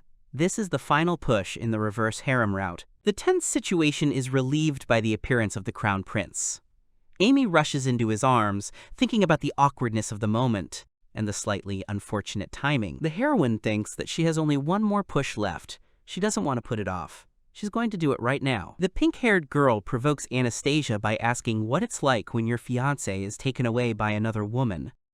The Duchess is furious and is about to slap Amy. Amy thinks that in the future she will repay Anastasia 10,000-fold. Someone sneezes. It turns out to be Alan. Amy is annoyed because she almost got her way and was interrupted. Anastasia approaches her. The blonde makes a remark to the heroine about her behavior. The pink-haired one thinks to herself that Anastasia should keep quiet since she is destined to lose, and turns away. The Duchess leaves. Anastasia stands by the window in a house dress and her hair braided. She thinks that if she gave in to a fit of rage, the consequences would be serious. Her attitude towards Alan changes. Alan landed his transport, noting that the air was already icy at this time of year. However, this is the ideal temperature for transporting his plane. It is time to open up shop. Margaret approached Mrs. Anastasia and asked if they could take a stroll and look around, now that they had finished with the exhibition. The Duchess agreed. The girls saw an adventurer's shop. He was inviting everyone to try the most delicious orc meat. Beads of sweat appeared on his face. Anastasia was surprised by the orc meat stall. Margaret blushed and sweated. The Duchess remembered that her companion was from Altmund, where orcs are a local delicacy. Most of the students were in no hurry to approach, as such a dish was new here. Not everyone likes to try monster meat. The Duchess called the girl for a few words. Alan put the whole orc on display and wanted to butcher it later to attract buyers. But he thought that it was probably too shocking for the aristocrats. The guy also set up this bench because he wanted to eat and take the rest to the guild. Anastasia praised Alan and said that she would take the shashlik. The Duchess introduced the brunette to Margaret von Altmund, who warned her that she was picky about orc meat and also asked for shashlik. The orc turned out to be from Altman. Margaret admired the shashlik and was surprised that Alan was only charging 100 cents for it. He replied that profit was of no importance to him at the festival. The Duchess asked how he had obtained the orc. Alan explained the orc's harvest as a guild privilege. Margaret praises the meat, saying it is rare. Anastasia also appreciates the taste. The Duchess's friend, with her mouth full, exclaimed that everyone should try this meat. Looking at her, the other aristocrats thought that the shashlik looked delicious. The aristocrats began to buy shashlik one after another. Anastasia told her friend that Alan was busy now and they could go back. The guy told the girls that he would soon be butchering an orc and invited them to take a look. Anastasia chose to abstain and wished Margaret luck. Alan is thinking about going to see the exhibition of the Crown Prince's group, which the Duchess worked on, when he has some free time. He has 2 orders of kebabs. Thanks to the girls, Alan sold all the meat he had prepared in the morning. After the shop closed, the guy decided to look at other projects and decided to start with His Highness's group, but there was no one there, not even an administrator. The theme of the exhibition was life in the poor areas of the kingdom. On the table was what appeared to be commoners' food. Alan noted that the exhibition was too superficial. According to the aristocrats, commoners' children do not suffer from hunger. Also, commoners are considered well-educated and live in safety. Alan thinks that Anastasia worked on the well-made exhibits. The brunette noticed an exhibit from the embroidery exhibition. Margaret called out to the guy. It turned out that it was her group. She invited him to come in and asked him not to be shy. Alan agreed. The adventurer walked in and saw the Duchess in a beautiful embroidered dress. Alan asked what Anastasia was doing there. It turned out that the Crown Prince had expelled her from his group the day before. Margaret invited her to her place. The blonde had always liked embroidery. Anastasia says that she was only concerned about the future of His Highness and the kingdom, that everything happened so quickly. The girl advises to look around, because there are works of her friend here. Margaret von Altman shows the boy her work. He likes it. He considers this hobby elegant, befitting of aristocrats. Margaret shows Alan Anastasia's work. He admires it. The Duchess's embroidery depicts a pie and fruit. The owner of the exhibition asks the guy for his opinion. He replies that he is not an expert, but he got hungry when he saw her. Anastasia looked down and blushed. The boy quickly corrects the situation by saying that he thinks the embroidery is wonderful. The Duchess's friend reminds them that the school festival will soon be over. They need to clean up and go to the hall. The brown-haired man thanked the girls and left. Anastasia was embarrassed and thought that she should have brought another embroidery. The assembly hall announced the victory of His Highness's exhibition, which is dedicated to the poor, illuminating their lives through surveys and discussing the role of the kingdom and its future. His Highness Crown Prince Karl Heinz Barthville Centralain thanked everyone, saying that the idea for their exhibit was Amy's. The Crown Prince's group decided to highlight the situation in the kingdom because aristocrats exist to lead weak people. Alan thinks Karl's speech is superficial. Winter is coming. Anastasia's sentencing event is approaching. Before that, Alan needs to prevent another event. The heroines fall from the stairs due to the machinations of Agastasi and her minions. But the game script has deviated. Amy thinks that everything is moving too fast. The relationship between Mr. Karl and Anastasia has already fallen apart. The breakup of the future royal couple is a prerequisite for Karl's rout. There should be an attack event on Amy, but Anastasia and her henchmen don't even come close to the heroine. Both Amy and Alan are thinking about a different scenario from the game. The heroine wants to play it safe in order to banish Anastasia. The brown-haired man wants a simple engagement breakup for the Duchess. A group of girls discuss the future queen's bullying of Amy. Anastasia is summoned by the Crown Prince. Alan thinks that changing fate is not so easy. The Duchess is called to apologize. The blonde countered that neither she nor her friends burned the pink-haired girl's pen. Alan understands that Amy set it all up, and the princes are on her side. The Duchess doesn't want accusations without evidence. Leonardo von Jax stopped the departing Anastasia, putting his hand on her shoulder. The Duke's daughter put him in his place. The Viscount's son does not dare touch her. The girl felt a threat in his voice. The brown-haired man interrupted them, saying that classes would start soon. Everyone needed to go to their classrooms. Amy was angry, as Alan had once again interfered with her plans. Anastasia realizes that Alan helped her again. He understands that since the heroine provokes events herself, the verdict will take place. Amy is looking forward to it. In the assembly hall, students are congratulated on their promotion and the end of the semester, and it is announced that the best student of the first year would like to say a few words. Karl Heinz wants to thank his friends who supported him. Margaret calls out to Alan and introduces him to Isabella von Leuenberg, who will later study with them. The Crown Prince wishes to make a statement. He asks Anastasia Klein von Ramslet to step forward. The time has come. Klein von Ramslet in front of everyone in the assembly hall. The Duke's daughter considers the Crown Prince's actions frivolous, since he breaks off the engagement for a girl who knows nothing about the aristocracy. Amy expects more emotions from Anastasia. The red-haired man declares that only a pure and kind girl like Amy is worthy of being his bride and pulls her into his arms. The pink-haired woman eagerly awaits the Duchess's verdict. Anastasia asks Karl Heinz if he is ready to take responsibility for his decisions. Alan notes that the girl's calm reaction to what happened is different from the game. The brunette assumes that the blonde has long since given up on His Highness.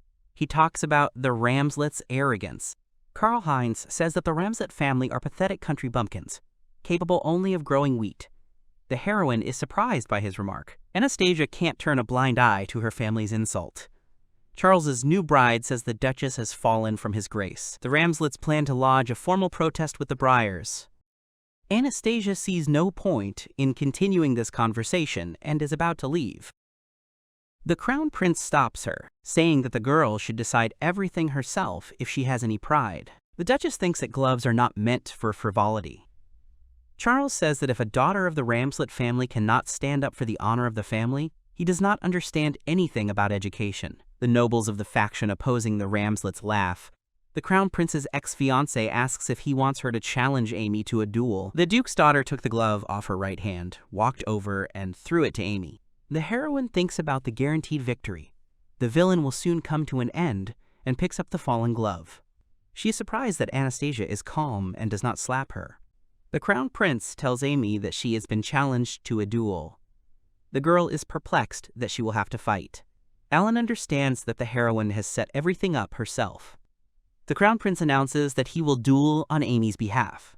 Anastasia is perplexed. All the princes want to stand up for the pink-haired girl. Karl Heinz asks if the Duchess has a representative who will fight them. His Highness laughed, saying that the Ramslet daughter was not popular. Alan volunteered to represent the girl. She was surprised. The blonde rushed towards Alan, asking him to back off, as this was a duel with a member of the royal family that she did not want to drag him into. The brunette asked the girl to agree to his candidacy. Anastasia says that this is not what she wanted to say. She cannot allow such a talent as Alan to be wasted. The Crown Prince remembered the boy who had challenged him to a duel. Alan confirmed that they were classmates, and that he had once accompanied them to the ruins. Chayton asked the duelists their demands on each other. Anastasia stated that she wanted an apology from Amy, so that she would take back the insults to the Ramslet family. Amy announced her demand that Anastasia not come near her. The princes also volunteered to be the heroine's representatives. The Crown Prince tells Anastasia to find 4 more representatives, or Alan will fight 5 people. Brown-haired asks to fight all of them at once. The adventurer said he was not joking and asked if Claude was afraid of him. His Highness Claude became angry. The Duchess tries to stop her representative. Mr. Marcus talks about the prince's superiority in magic, archery, and swordsmanship, and asks the guy to back off. Alan provokes the princes by telling the truth about each of them. Anastasia asks him to stop. The guy says that despite the prince's advantage, their numbers, he is not going to run away. The blonde doesn't understand why her representative is making the situation even worse by provoking opponents, and she doesn't understand what the guy is thinking. Amy is confused as to why the mob volunteered to fight on behalf of the villain, as there was no such thing in the game. The heroine thinks that her suspicions have been confirmed. Mob is in love with the villain. Alan asks if the Crown Prince accepts his condition, or if he is afraid. His Highness accepts the condition and warns the commoner not to regret it later. Anastasia asks to remember that in this duel, neither side has the right to kill the other. The adventurer thanks the Duchess in his mind. Marcus advises Karl to accept this condition. The Crown Prince looks for a second. Someone in the hall raises their hand. A member of the faction opposed to the Ramslets, who had earlier laughed at the Duke's daughter, volunteered to act as second. Alan suspects cheating in the second's intentions. The Crown Prince announces that the duel will take place after 30 minutes of preparation. The princes will wait for their opponent on the training ground. Anastasia and her friends run up to Alan and say that it is not too late to refuse. The brown-haired man assures that everything is fine. The guy is glad that the Duchess has such good friends. They are worried about him. Anastasia asks him to refuse. She does not want her representative to die a stupid death. Alan asks the girls if they have heard about the youngest C-rank adventurer and reveals that it is him. Anastasia is surprised. He is the youngest C-rank adventurer, a labyrinth goblin, orc, and storm phoenix slayer living in the capital. The guy assures the girls of victory and leaves. The Duchess is shocked. Amy has no doubt that the villain will lose, but the game played out differently. She doesn't understand where the blonde got her representative from. The heroine considers the adventurer to be a dud who is trying to impress the girl he is in love with. He will be killed in front of his beloved. Amy is confident that the world will be on her side because she is a heroine. This is entertainment for her. Alan showed up at the training grounds with just one dagger, thanking everyone for waiting. The assembled students thought he wanted to die. Anastasia's representative dropped to one knee in front of her and promised to win this duel for her sake. The girl was dumbfounded. Prince Claude warms up in a rage. The second introduces the combatants. The Crown Prince orders him to stop and announce the beginning. The duel began. Mr. Claude immediately rushed into battle. Alan waved his hand, creating a smokescreen. The princes jumped back and closed their eyes. They are perplexed.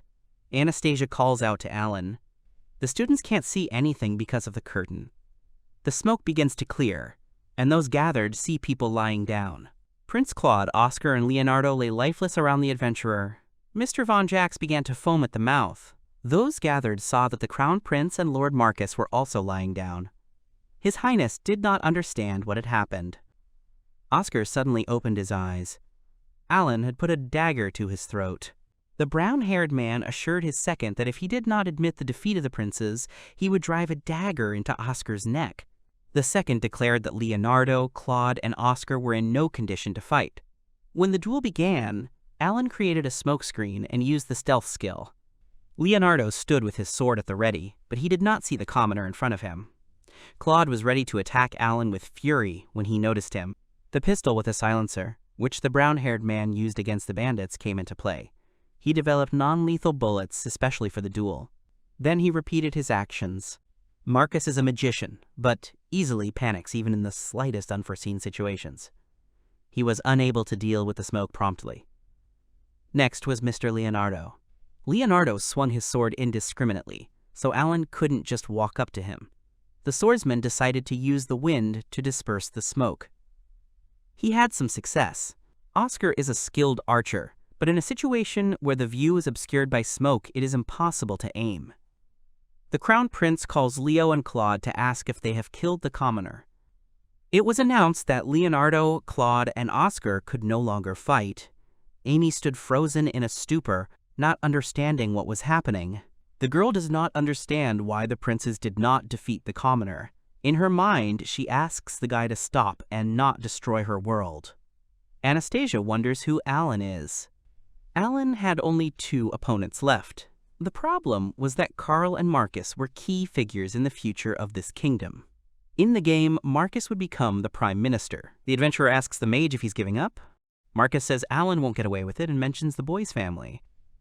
Anastasia's representative asks the defeated mage if he always uses his position as a threat when he loses, and if he is afraid to threaten the Ramslet family.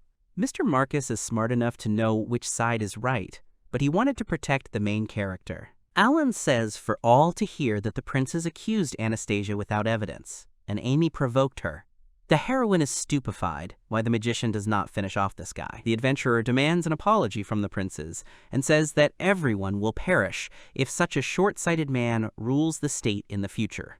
Marcus receives a slap in the face. The magician's glasses fly off. The Duchess's representative announces that Marcus is in no condition to fight. The commoner has laid out 4. His Highness Crown Prince Karl Heinz remains. The Crown Prince demands that Alan fight fairly. The heroine plans to invalidate the duel. The commoner says that fairness was not part of the rules. Alan loudly declared that Ms. Anastasia's accusations were groundless. She had done nothing wrong. She had only expressed her indignation, to which she had a right. Shaitan reproached the Crown Prince, as it was all a setup. The Crown Prince cried out that they had always expected him to only play his role and had not seen what he really was. But Amy was different. In His Highness's opinion, she could see what kind of person he was. The pink-haired girl looked at the Crown Prince with a silent question. Amy, who was previously familiar with the game, became close to Karlheinz thanks to her knowledge. The Crown Prince can even be called a victim. Alan said that Anastasia was given to His Highness as his bride. Even after fully understanding the meaning of their engagement, she did everything for the sake of the kingdom, and was neglected for another girl. Karl objected that a commoner would not understand, since he lived without worries and could be with the one he loved, and His Highness was not to blame for being born into a royal family. The adventurer suggested to Karlheinz that they run away with Mrs. Amy, since being a commoner was so wonderful, they would live a simpler life. The Baron's daughter did not like the idea. As a child, the commoner cleaned the gutter every day, and when he returned home, he went to bed with an empty stomach, so Alan shouted at Karl not to be so spoiled. Karlheinz knelt before Alan on the training field. The brown-haired man said that the Crown Prince should have thought about the kingdom and its people, and stayed with Lady Anastasia. But it was too late. Alan thought it was the end for him too. Anastasia said his name, her eyes widening. The Crown Prince was preparing to attack from behind. This magic was stronger than the one he had lost control of during his school training. A huge magic ball appeared in the Crown Prince's hands. His Highness Crown Prince Karlheinz is going to attack the commoner and win for Amy. Anastasia wants to stop Karl with her ice magic, but she doesn't know if she can do it in time or if it will work under these conditions. She calls Alan and holds out her hand. The adventurer, with one movement of his right hand, repels the formidable attack of the Crown Prince, and he is thrown back. A whirlwind arose.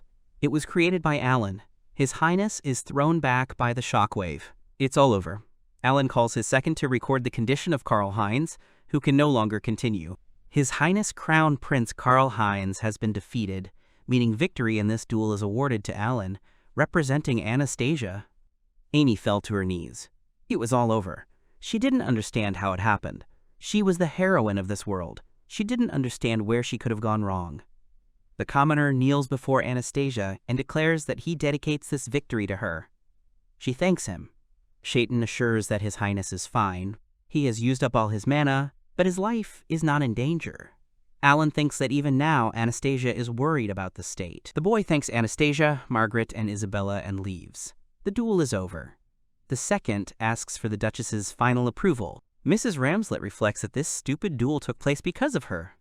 People are hurt. She can't leave without putting things in order. Later, the girl runs down the hall in a hurry. The girl does not understand why the adventurer thanked her for everything. She ran into his room, but it was empty, and the bed linen was folded. A maid appeared. The Duchess asked her if she knew anything about the boy who lived in this room. The elderly maid replied that she had been asked to clean because the room had become vacant, and the student had left some time ago. Meanwhile, the boy was walking down the street with his bags. The guy did everything he could. He won the duel, and now the aristocrats will not leave him. Shaitan hopes that he will not be executed. His mother met him at home and asked why he brought so many things. That night, Alan told his mother everything about the duel, and that he would most likely be expelled. Brown-haired thinks that his mother probably expected him to graduate from high school and get a good job, and asked for forgiveness. Mom reassured him. The woman said it was wonderful because he helped a girl who was going through a hard time. Alan objected that the duel involved princes and aristocrats from neighboring states. This could entail serious consequences. Mom told the boy to run away if possible. It was time to go to bed because it was already late. The boy wonders if he can save his mother if something goes wrong in the future. The adventurer wants to protect her and the people of their city, for which he worked so hard, but doubts his success. The boy's mother climbed the scary stairs to his room with a flashlight. The window in the brown-haired man's room overlooked the palace. The woman said that she had not seen her child in bed for a long time. His mother told him that he was so wonderful, just like his father. Alan's father died before he was born, but his mother never told him what happened. Alan's mother assured him that his father would be proud of him. She hadn't mentioned her husband much until that day. The boy wonders what kind of person his father was. The woman said that she was proud of Alan and would protect him from everyone. She yawned and told the guy to move over on the bed. She has her own room, but she is afraid to go down the stairs. Morning came. Everything became clear in the adventurer's mind. Last night he had been thinking in a too negative way. Alan intervened in Anastasia's sentence and prevented her sad fate and civil war. This means that the Eastern Empire will not attack them. So far, everything is going according to plan. It has not yet been decided whether the commoner will be executed or not. Perhaps the guy was just very tired and nervous yesterday. The guy had not been home for a long time. There was a knock on the door. The brown-haired man opened the door to check, but there was no one behind it. Monica rushed at Alan and wished the boy's mother a good morning. The guild boys had seen Alan the day before. Monica decided to stop by on her way home and brought them some vegetables. The men were waiting for the brown-haired man downstairs to say hello. The guild warriors asked the boy why he returned from high school so soon. They asked Alan what he had done and asked him to come to the guild sometimes. The guy didn't tell them what had happened. He didn't want to involve the guild in this. Mom noticed a beautiful carriage passing by, although they rarely pass here at this time. If this carriage came to arrest him, there would be guards and the royal coat of arms. Ramslet family butler stepped out of the carriage to pick up Alan. He immediately thought of Madame Anastasia. The butler told him that the head of the Duchy of Ramslet wanted to meet with Alan. The mother stood up for her son. He had done nothing wrong. The butler promised to return her son safe and sound. Alan asked to wait for him and went to change clothes. Later they went to the Duchy of Ramslet to meet with its head, Mr. Gerhard. The boy visits the aristocratic district for the first time. The carriage drove into the gates of the Duke of Ramslet's residence. The brown-haired man is asked to wait and offered a cup of tea. Alan thinks that this is how he imagined the house of an influential aristocrat. The guy puts the cup on the saucer and wants to calm down. Now, it is important whether he will be able to get support from this family and to what extent. The door opens and Mr. Gerhard comes in. He wishes the student good morning. The guy says he's pleased to meet the Duke. He apologizes for having to call Alan so suddenly. The Duke thanks Alan for taking care of his daughter, as he imagined her in the duel, and wants to ask a few questions. Gerhard apologizes for having to make inquiries about Alan, but the Duke of Ramslet does not understand why the boy volunteered to help his daughter, or if he has fallen in love with her. Alan told the Duke that he was prepared to be expelled from school. He also admires Anastasia's dedication and hard work, but he knows their difference in social status. Gerhard noticed that the boy had put a lot of effort into getting into high school, which meant he wanted to finish it. The adventurer told the Duke that he wanted to protect his mother and the people who cared for him. This duel was unfair and, in the opinion of the Duke of Ramslet, even ridiculous. But a duel is a duel. If Anastasia had defended her own honor, she would not have dared to wound His Highness. Her defeat was inevitable. Gerhard agreed with this. The other side's demand was that the Duchess not go near Karl Heinz and his company. She would be expelled from school for something she had not even done. If this happened to the Ramslet family, it could happen to other noble families as well.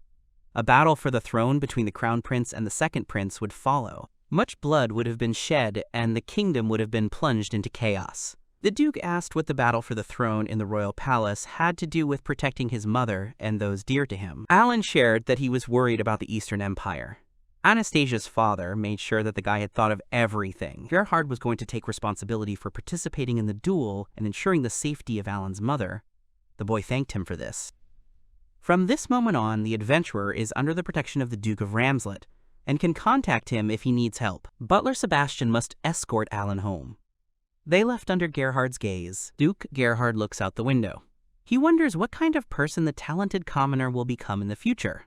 Last night, Anna begged her father to listen to her. The father asked his daughter if she was supposed to be back tomorrow, to which she replied, out of breath, that she had something to tell him. The Duke of Ramslet had no idea that His Highness was behaving so stupidly. He also couldn't believe that his daughter had defeated the strongest students on her own. Anastasia told her father about a classmate from a simple family, but who entered a high school for aristocrats on special grounds. The girl listed to the Duke all of Alan's merits, adding that he was a very serious and pleasant person to talk to. Gerhard embarrassed Anna by asking if she was in love with the adventurer. The Duke of Ramslet reflects that it will not be easy to maintain his daughter's engagement to the Crown Prince, and that he will have to work hard. Gerhard asks Sebastian who this special student is. The butler revealed that Alan was raised by a single mother in the royal capital. Anastasia says that the kingdom cannot lose such a genius as Alan. The father sent his daughter to rest because it was already late. The Duke stands by the window, hands folded behind his back, thinking that Anna's situation with His Highness leaves much to be desired. Anastasia and her mother came in. Her father told her that the guy was just as she had described him. The Duke's daughter apologizes to him for giving in to provocation and throwing down the gauntlet. Because of her, there was a threat that their kingdom would be drawn into war. The girl is also ashamed of her situation with His Highness the Crown Prince. Mother hugged Anastasia. The Duke assured that he would visit the royal palace and protect Alan as the head of the duchy. Anna began to cry. The butler invited Alan to get into the carriage. When asked where Mrs. Anastasia was, Sebastian replied that the young lady was not receiving anyone today. Already in the carriage, the guy was thinking that Anastasia hated him. After all, he disappeared without saying a word. Shaitan should be glad that he managed to change his fate. So far, he managed to survive, but it is not enough. Also, he can do nothing more. The Ramslet carriage showed up at the commoner's house again. Sebastian had come to deliver an invitation to dinner from Mr. Gerhard. Alan froze in shock. At the Duke's house, Alan's mother worries about whether her clothes are appropriate. The boy assures his mother that there is no need to worry. Sebastian-san said that everything is fine. The woman appreciates his tact. Shaitan is not surprised by his mother's reaction, since commoners are not usually invited to dinner by the Duke himself. They see Gerhard. He meets Katerina. The Ramslet family introduces his wife Elizabeth and son Frederick. Alan introduces himself to them. Elizabeth asks to skip the formalities. Anastasia's mother announces to the girl who came in that Alan Khan has arrived. Anna grabs the brown-haired man by the edge of his jacket and drags him along. The girl pushes him against the wall. She gets angry, because she understands that the guy said goodbye the last time they met. Alan apologizes. The brown-haired man is happy to see the blonde again, as she is to him. The girl thanks him for the duel. Alan thought Anastasia hated him, but it turned out that it was not so. He was very happy. The girl's mother tells Alan Kuhn how Anastasia was worried about him and cried, and asks him to call the blonde simply Anna, if he doesn't mind. Alan asks the young duchess if he can address her as Mistress Anna. The girl allows him to do so in private and calls everyone into the dining room. The boy decides to show emotions appropriate to his age. The Duke announces that he has invited everyone to inform him of the details concerning the duel. It was decided that His Highness and Amy would apologize to Anastasia during the opening ceremony of the next term. Everyone should also apologize to the witnesses of the duel. The engagement of the Duke's daughter to the Crown Prince is officially broken. Gerhard tells Alan about the tender feelings of the young Duchess for him, and asks him to continue in the same spirit. Alan can also continue his education in high school without punishment or expulsion, and if he wishes, after graduation he can get a job with them or be introduced to the right people. Katerina cried and thanked the Duke. Anastasia and Alan exchanged requests to take care of each other next year. Everyone started to eat dinner. Alan ate and was glad that he had worked hard up until then without giving up. Alan, standing with his mother by the carriage, thanked her for the invitation. Anastasia invited the brown-haired man to talk, and Elizabeth invited Katerina to see their garden. Anastasia asked Alan, as a C-rank adventurer, to accompany her and Margaret to the Altman Labyrinth. The guy asked how deep into the Great Orc Labyrinth they were going to go. The girl realized that Alan was already familiar with this place and asked about it. The brown-haired man confirmed her guess. Alan told Anya about the Orc Labyrinth, downplaying his success in it. He also told the girl about a quick way to level up: fast laps. Anastasia blushed. The guy agreed to visit the labyrinth with the girls. They were going to make a plan at the beginning of the new semester. Shortly after the start of their studies, the students arrived by carriage in Altman, where they were met by Margaret, who told them that many adventurers had already attempted to explore the labyrinth. Lady Margaret would like to take Alan into the service of the Altman family, but she would not dare to take away Anastasia's beloved knight. The girl from Altman promises Alan all the treasures in exchange for his care, but the adventurer has already taken the treasures from the Orc Labyrinth without telling anyone. The rest of the research team approached Alan, not believing that he was the same Goblin and Orc Slayer and their guide for today. The guy wanted to test the skills of Margaret's escorts to determine the formation, but they didn't listen to him. Alan told the group to handle the orcs themselves, and he would help if anything went wrong. He was concerned about the mistrust of the group's men. They immediately came across an orc. One of the warriors wants to go first, but the adventurer stopped him, saying that he will be first, and took out a gun. The guide wants to show how strong he is. The man who volunteered before asked what the goblin and orc slayer was holding. The orc is advancing. Alan is asked to step aside, but the guy doesn't listen and takes aim. The young adventurer fires. The orc is defeated. The swordsmen are very surprised. The men were confused when they heard the shot. Alan explained that he had created the gun, a magical object to use the winds to help him. The warriors assure Alan that he can rely on them. They are glad that the wind mage is their ally. The next orc is approaching. Anastasia rushes to intercept him. The girl attacks the orc and rushes forward. The orc flies away and remains behind. The duchess strikes the beast with her sword, proving that she does not need to be protected. She has the divine protection of night. Alan is no match for her in swordsmanship. Working together, the group advanced through the labyrinth and defeated its bosses thanks to Alan.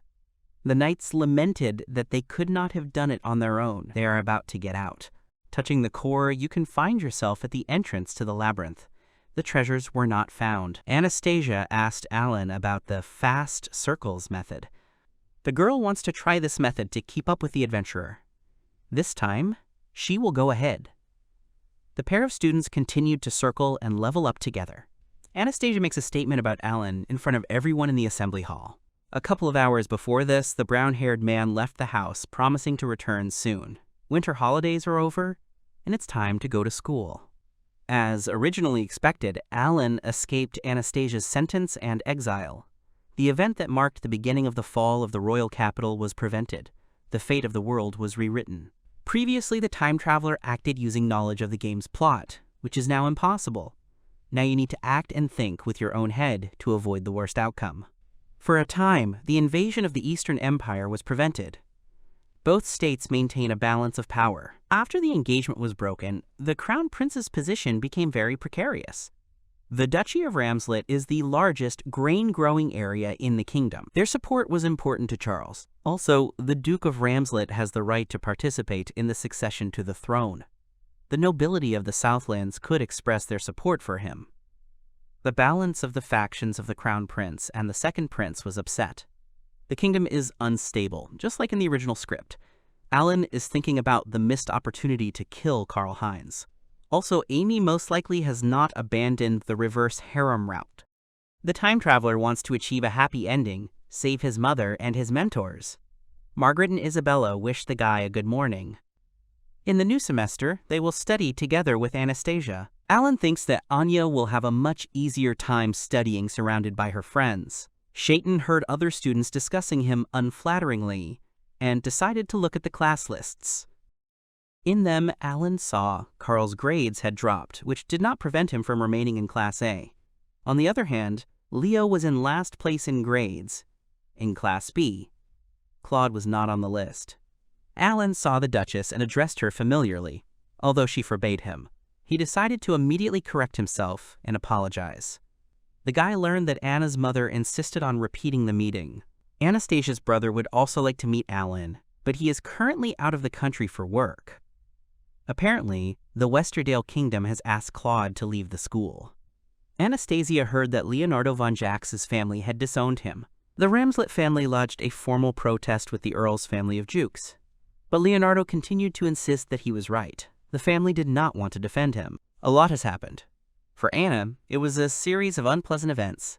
It's time for the students to go to the assembly hall. Today is the opening ceremony. The Crown Prince and his company owe the Ramslet family an apology. As Anastasia walked onto the stage, she invited Alan to join her. She said that he fought on behalf of the girl, and therefore had every right to stand next to her. His Highness and his company began to climb onto the stage. The Duke's daughter asked if the opponents accepted the results of the duel. For the Crown Prince, this must be a great humiliation. His Highness apologized to the Ramslet family for all the insults. Amy exclaimed that she was very sorry, hanging her head. The young Duchess accepts the apology and hopes that from now on the students will no longer belittle the honor of the Ramslet family. Alan doubts that the apology was sincere. The Crown Prince's company left the stage with him at the head. Shaitan didn't understand what they were apologizing for, but Anya didn't care. Amy was furious. Anastasia asks the guy to stay on stage for a minute. Alan is perplexed. The girl stated that, as her representative in the duel, Alan defended the honor of the Ramslet family. The girl also noted that, in gratitude, Duke Ramslet took Alan and his family under his protection. Anastasia asked the brown-haired man to accept the handkerchief. Alan said he would consider it an honor, deciding that this was an aristocratic custom. Alan turned around and saw Margaret and Isabella. They were clapping. Later, the boy and the Duchess were walking down the hallway together. Alan asked why the girl made such a statement, since the king already knew about it. The girl replied that it was a warning to the other students not to dare raise a hand against the young adventurer. The brown-haired man thanked the Duchess and asked what the scarf meant. But the girl did not have time to answer. They were called out. Margaret shared that the students had terrible faces after the announcement. Anastasia's friends wanted to look at Alan's new scarf. He asked again about its meaning. Isabella explained that when a lady embroiders her family's coat of arms on a kerchief and gives it to her knight, she is declaring that he belongs to her. Anna countered that she was merely thanking her benefactor. Alan thinks that the Duke's daughter will have a political marriage in the future. This is what her father had in mind. The guy thanked the blonde, promising to protect her. Alan shared with Gerhard that he was worried about the West, the kingdom of Westerdale. From there came a request for Claude's expulsion. It is strange that the prince obediently accepted the separation from Amy. If an internal conflict breaks out in the kingdom, the Est Empire will immediately take advantage of it. Westerdale will have to decide whose side to take. The Duke says that Westerdale is their partner country, but this state may decide that dividing the kingdom's territories with Est would be more profitable than saving them. Alan assumes that Claude has already contacted Est. According to the game's plot, after the invasion of Est, Amy and her comrades flee the country, and Westerdale comes to their aid and turns the tide in a counterattack. Amy's awakening as a saint served as Westerdale's biggest call to action, but the brown-haired man has changed the script, and that's unlikely to happen. There's no need to save Amy and Karl Heinz now. The Duke is interested in what the guy thinks about the South, where the border with the Kingdom of Zaus, which has entered into an alliance with Est, passes. They also urgently call the heir. They will start moving at the same time. The situation is much more complicated than the adventurer had expected. The army will not be able to act immediately. The earliest is autumn, after the winter wheat harvest. Gerhard asks how things are going at the academy. The Duke asks Alan, as a friend, to lend Anya a shoulder. After that, 2 years passed, as Gerhard said. There were no special problems and the expulsion of the villainess. Amy's circle has remained unchanged during this time, save for Claude's absence, but they no longer dominate the class hierarchy. The second prince's faction openly shuns the heir and his supporters. The royal court's influence struggle has infiltrated the academy. Alan was called out by someone. Anastasia asked Alan if he was free and suggested they talk on the way. The girl wants to take the topic of adventurers in a free summer study, what they do for their country. She believes that an adventurer is also an adventurer. The Duchess wants the boy to introduce her to her guildmates. Alan hesitated. Margaret and Isabella are also participating and will begin with literature research. Alan notices that Anna has been smiling more often and thinks it has something to do with her friends. The brunette thinks that breaking off the Duchess's engagement to the Crown Prince, the painstaking work, starting from the very bottom, like cleaning out the gutters, was really worth it. Summer vacation has arrived. Anastasia asks Alan if she really needs a commoner's outfit. The guy answers in the affirmative, since this time she ran away. Anya doesn't like to hide. After the broken engagement and the duel, the situation around the young Duchess has changed. The Duchy of Ramslet has not yet announced which prince it supports. The girl drew Alan's attention to a group of people near the girl in the cloak. It turned out to be the company of the Crown Prince. They demanded that the girl in the cloak lead them to the village to exterminate the demons. But the girl explained to the young men that there were no demons. Karl accuses the stranger of lying. Marcus asks Amy if they really need this girl. The Baron's daughter is outraged by his distrust. Oscar notices the students who have arrived. Anastasia asks what the company is doing. Amy is indignant, thinking that the villain is preventing her from receiving the blessing. The stranger in the cloak jumped up while the company was distracted. The girl threw herself on Alan's neck. She turned out to be Mrs. Sheralora. The guy recognized her. Mistress Sheralora complains to the adventurer that she was threatened. The Crown Prince counters that they were only following the prophecy of the gods that Amy received. The prophecy said that a demon would attack the village where the cloaked girl lives. Alan thinks that Amy wants to complete the mandatory event, saving the elf village. The elf was not attacked by a demon, so Alan demands the Crown Prince's company to stand down. Amy encourages Leo to hit a commoner. Anna sides with Alan. Carl turns and leaves. Amy calls him back. Both girls ask Alan about each other. Anastasia didn't like that Sheralora called her a girl. The girls ask the guy whose side he's on, and he replies that they need to hurry to the guild. Alan entered the room with both girls. The guild members thought they were having a lover's quarrel and decided to eavesdrop. The brown-haired man asked Sheralora for her cloak, and she took it off. She was hot. The guy introduced the elf queen's daughter to the duchess. Anna apologized to the princess, introduced herself, and curtsied. Alan explained to her that in the elven village there was no difference in the behavior and status of commoners and nobles.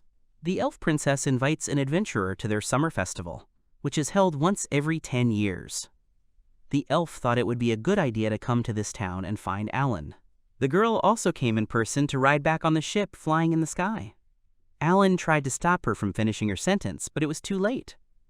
Anastasia heard everything. Anna asks for a lot of explanations. The connection with the elven village, the existence of the glider. Meanwhile, the guild members eavesdropping in the corridor are knocked out. Mrs. Anastasia sternly demanded an explanation of where Alan met the elf. The elven princess told how Alan saved the village from evil spirits. The girl called him the child of the wind god who descended from the sky. Sheralora teases the duchess. Alan tells her to stop. The elf reiterates her invitation to the summer festival. The boy says he can come, but he doesn't understand how the princess got into the city. She says that it was probably through the gate. Alan explains to Sheralora why it was very dangerous. The girl doesn't understand why people want to catch an elf so badly, but the brown-haired man says that's not the problem. Alan agreed to go to the festival if Sheralora lets Anya go too. If they passed through the noble gates with Lady Anna, they would not arouse suspicion. The Elven Queen's daughter agreed, saying that they would marry Anastasia to Alan's girl. The Duchess blushed and agreed. The festival will take place tomorrow. Anastasia wants to know more about the life of elves. The blonde had to hurry to get ready. She left, promising to return soon. Sheralora called Anna strange. Later, the group gathered at the flying ship. The pilot gave the girls helmets and special glasses. The princess asked where she should sit. Alan tied Sheralora to the tail of the plane. She was unhappy with her flying spot. The guy tricked her by calling it a special spot so she wouldn't be mad. The idea worked. This arrangement of passengers was the only way to distribute the weight. Anastasia sat behind Alan and hugged him. He advised her to hold on tight. The flying ship rose into the air. Their transport was gaining speed. Anastasia couldn't believe that they were really in the sky. The speed of the flight amazed the girl. The girl was surprised that the capital and the castle were so small from above. It was about a 4-hour flight to the Elven village.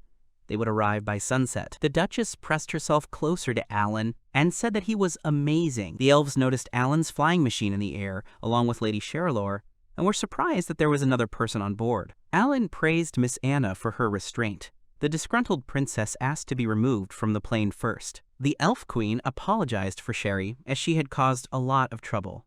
The adventurer introduced the Duchess to the queen. Alan called Anastasia his dear girl. The queen thought they were dating.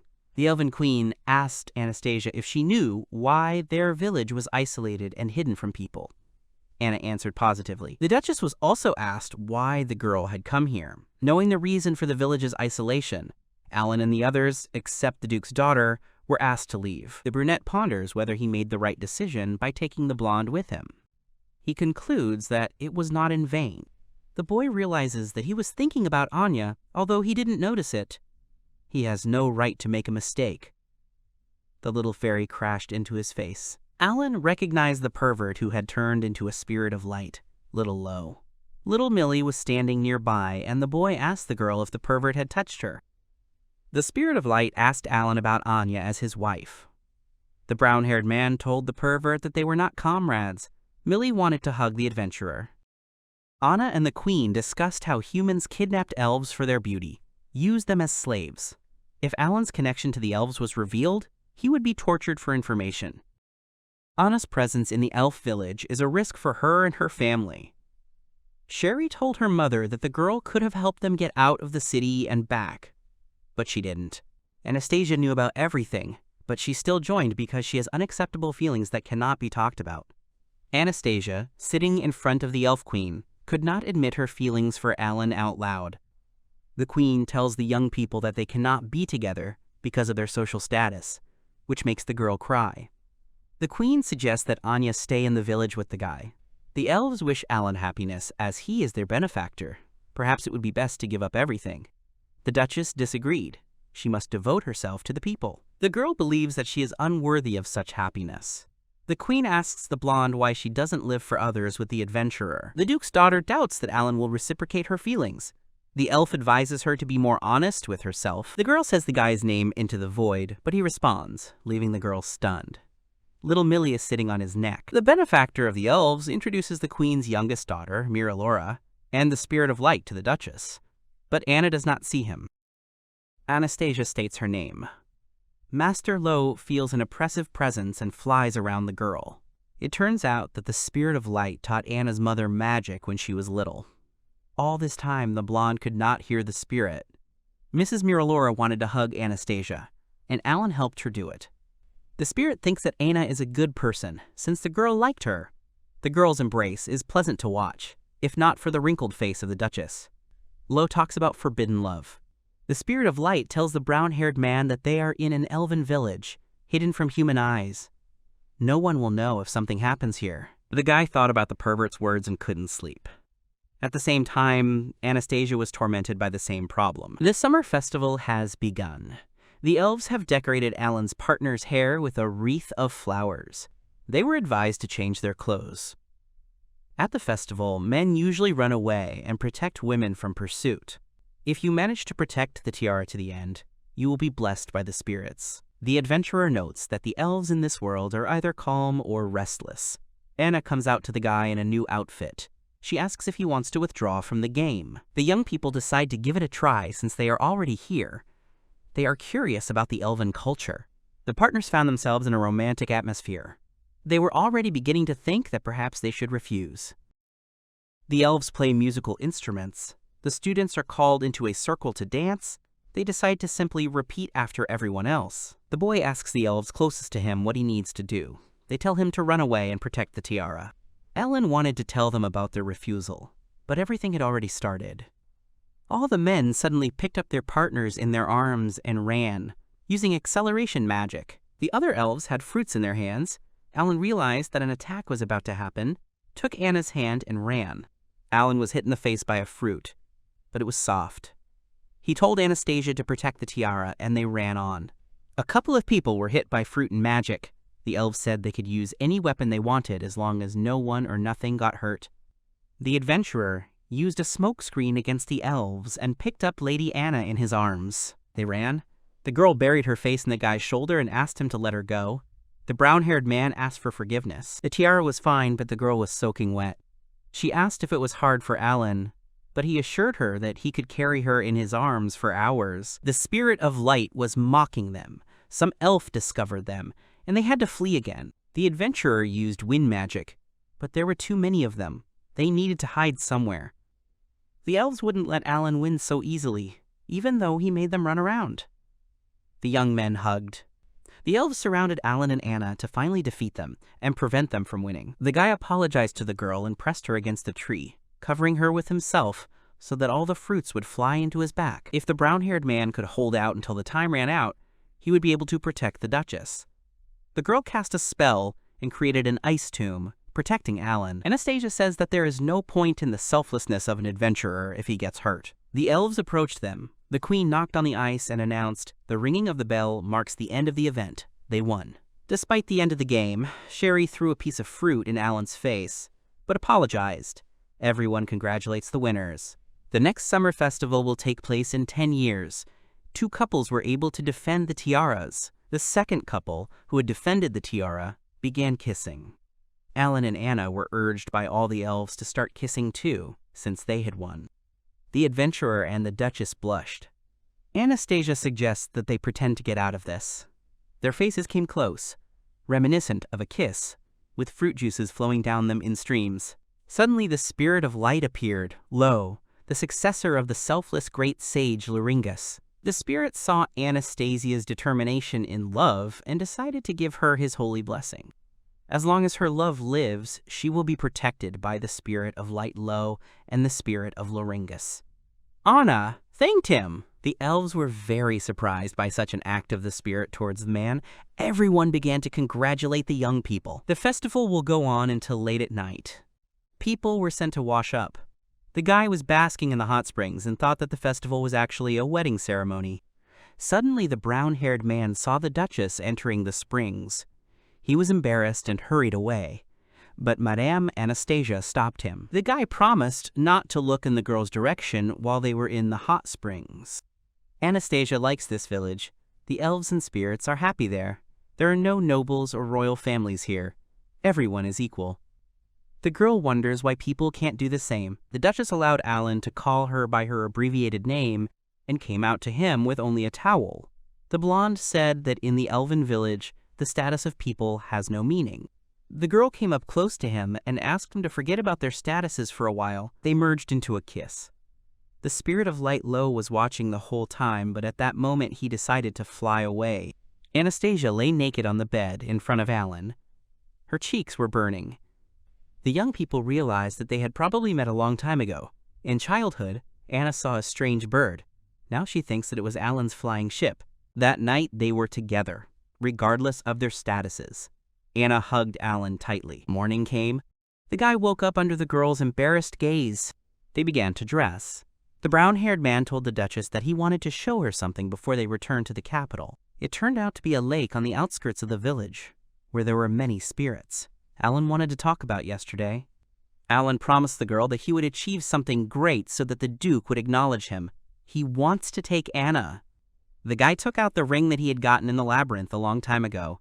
The adventurer proposed to Mrs. Anastasia, and she accepted with tears in her eyes. He put the ring on her finger and kissed it under the gaze of many spirits. The Elven Queen gave Anya a fairy hairpin and asked the girl to be honest with herself.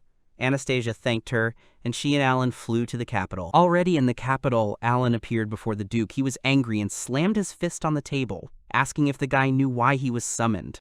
The brown-haired man answered affirmatively.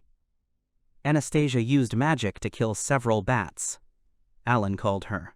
The guy wants to take a break, but the girl is not tired. They still stop to take a break, because they will soon reach the boss. A few days ago, Anna's father asked the adventurer what kind of ring was on his daughter's left ring finger. Alan admitted that he gave Anya the ring. The Duke was furious and forbade her to get close to his daughter. This was an expected reaction. The guy insisted that their interests coincided. Gerhard shouted that the Duke of Ramslet's daughter could not wear a ring given to her by a commoner. Alan replied that he had given Anya an unusual ring. If the owner of the ring is on the verge of death, the ring of substitution will take the life of the giver. Anastasia appreciated the gift. The girl wanted to take off the ring, but there was no point in it. Alan got this ring in the most dangerous dungeon of Wind Mountain alone. The Duke objected that there was no evidence for this, but the boy presented him with a magic stone and feathers from the tail and wing. Alan intends to perform enough military feats to earn a high rank and the right to be at Lady Anna's side. The Duke has given him 3 years. Gerhard is going to send Alan to such hell that he will envy the dead.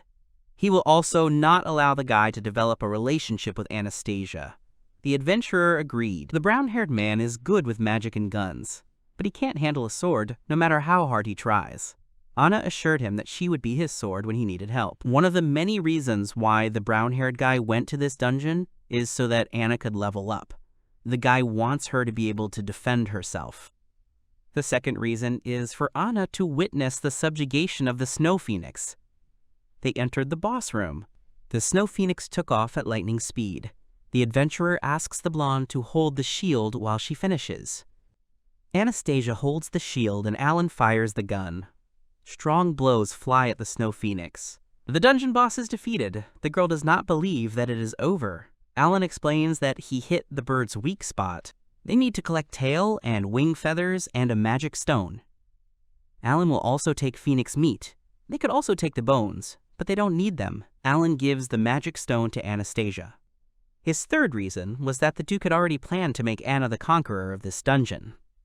By accompanying Alan, Anastasia brings glory to her family. Anna found a chest, but Alan said that everything had already been taken from it. In this chest was a sword, which the adventurer now took out of the magic bag. The Duchess had never seen anything like it before. Alan told her that the legendary sword of the Heavenly Knight was the treasure of this dungeon.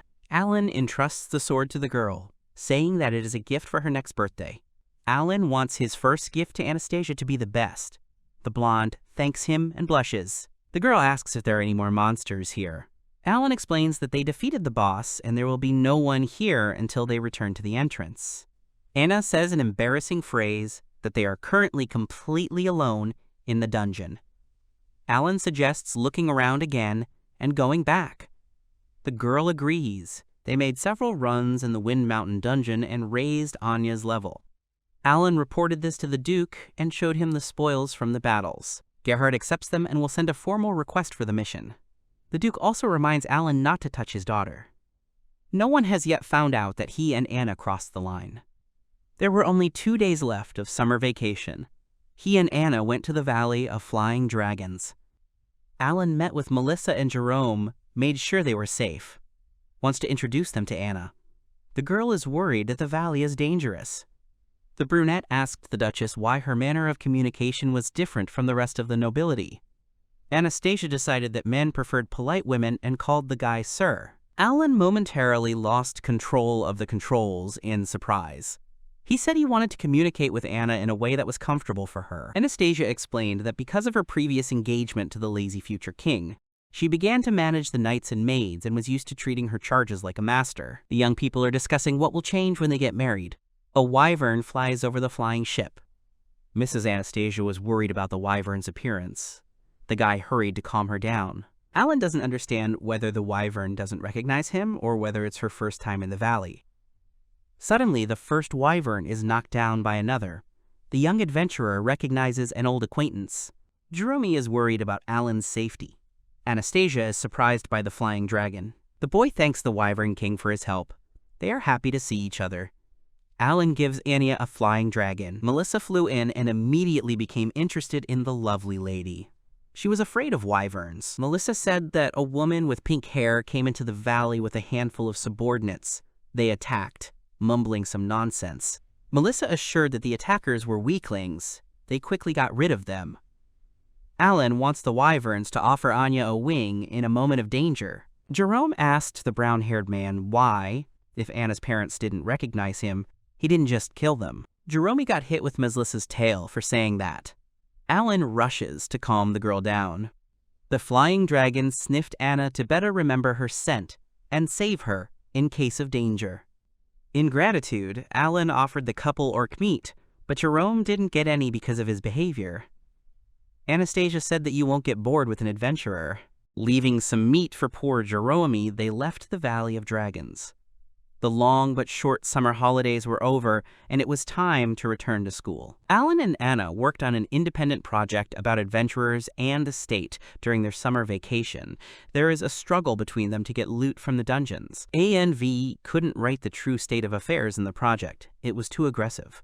They decided to take the relationship between knights and adventurers in Altmund as a positive example. The friends asked Anna to tell them about the ring, but she replied that it was not the time for that.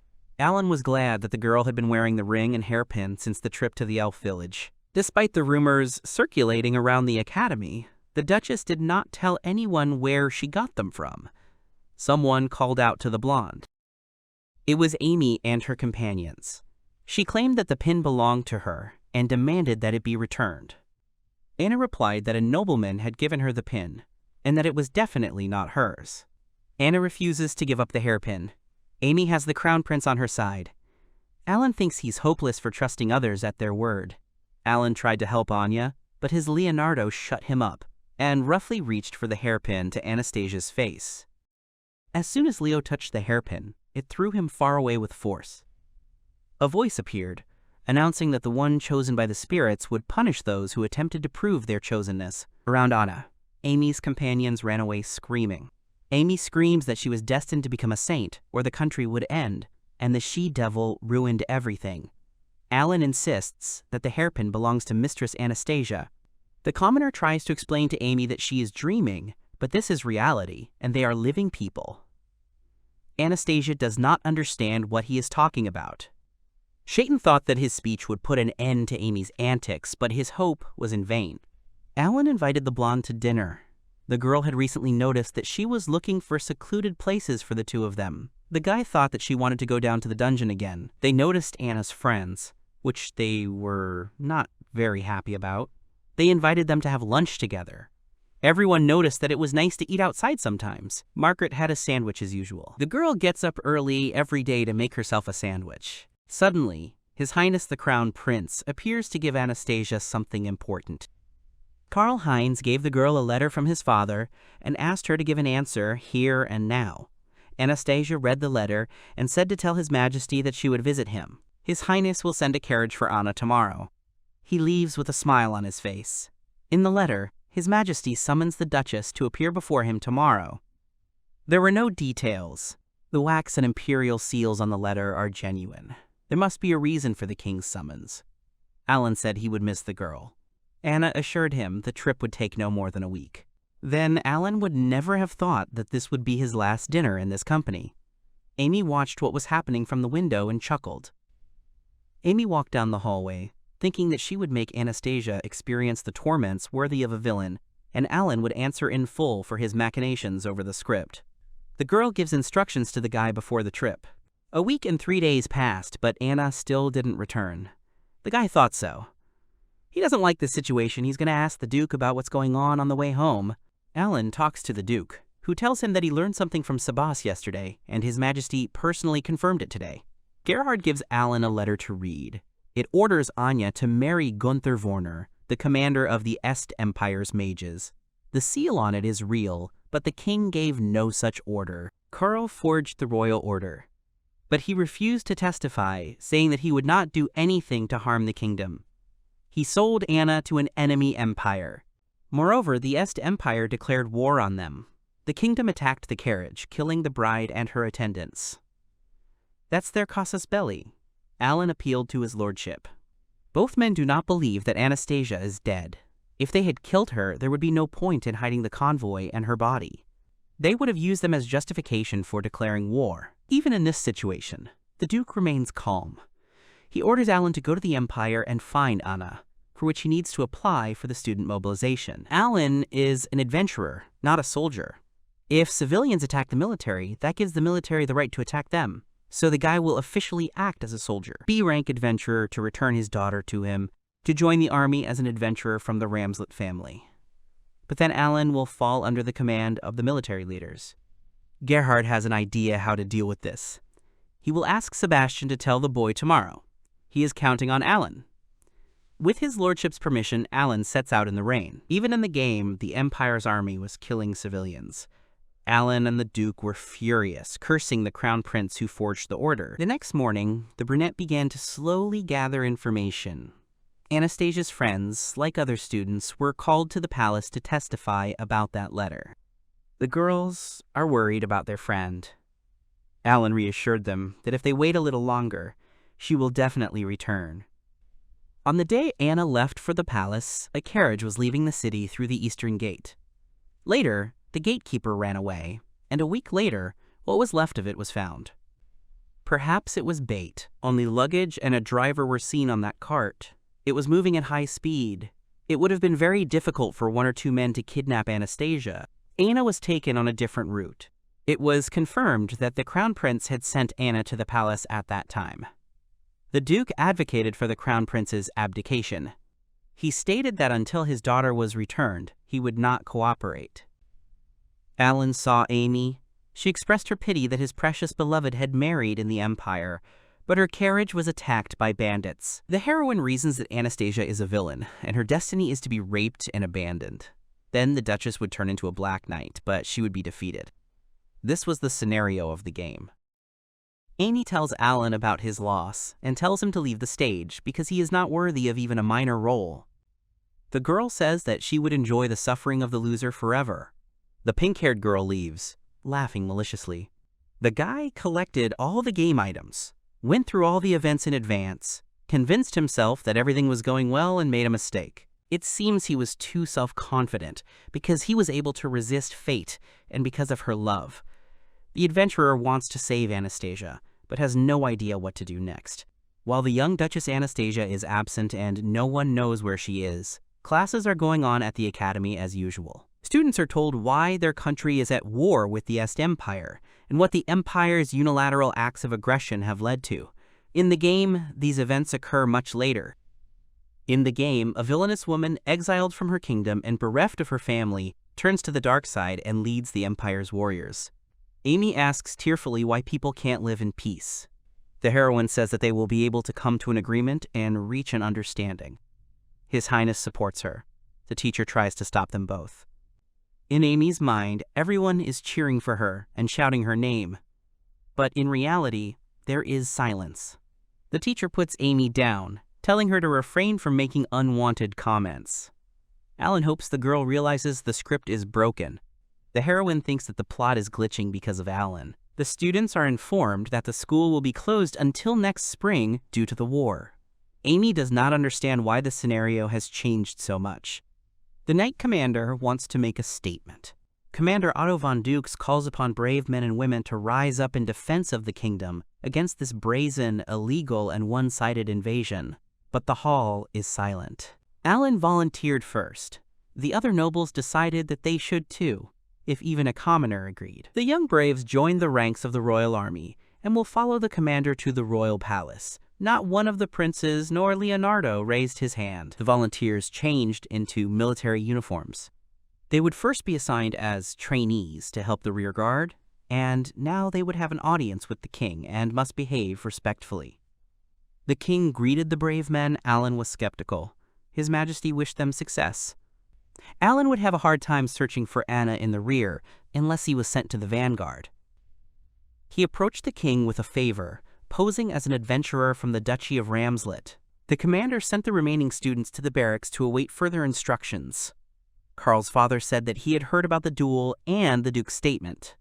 Alan assured that he had come to support the king. Alan demanded that His Majesty immediately take the Duchess of Ramslet under his protection and severely punish the one who forged the royal decree and seal. Otto von Dux warned that repeated displays of disrespect for His Majesty were punishable, even for students. Alan fell to his knees and apologized. The king realized that Ramslet had told the boy to say this because he liked such insults and ordered the boy to take his place at the rear. Alan declared that he would atone for his sin on the battlefield. The king asked if the adventurer's intentions were similar to those of the Duke.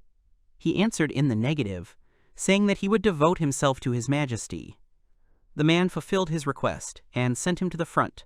The king sends Alan to the fortress city of Caldakia to reclaim the Bruzani region and ask for a reward. The adventurer will ask for a suitable reward after defeating the Imperial army.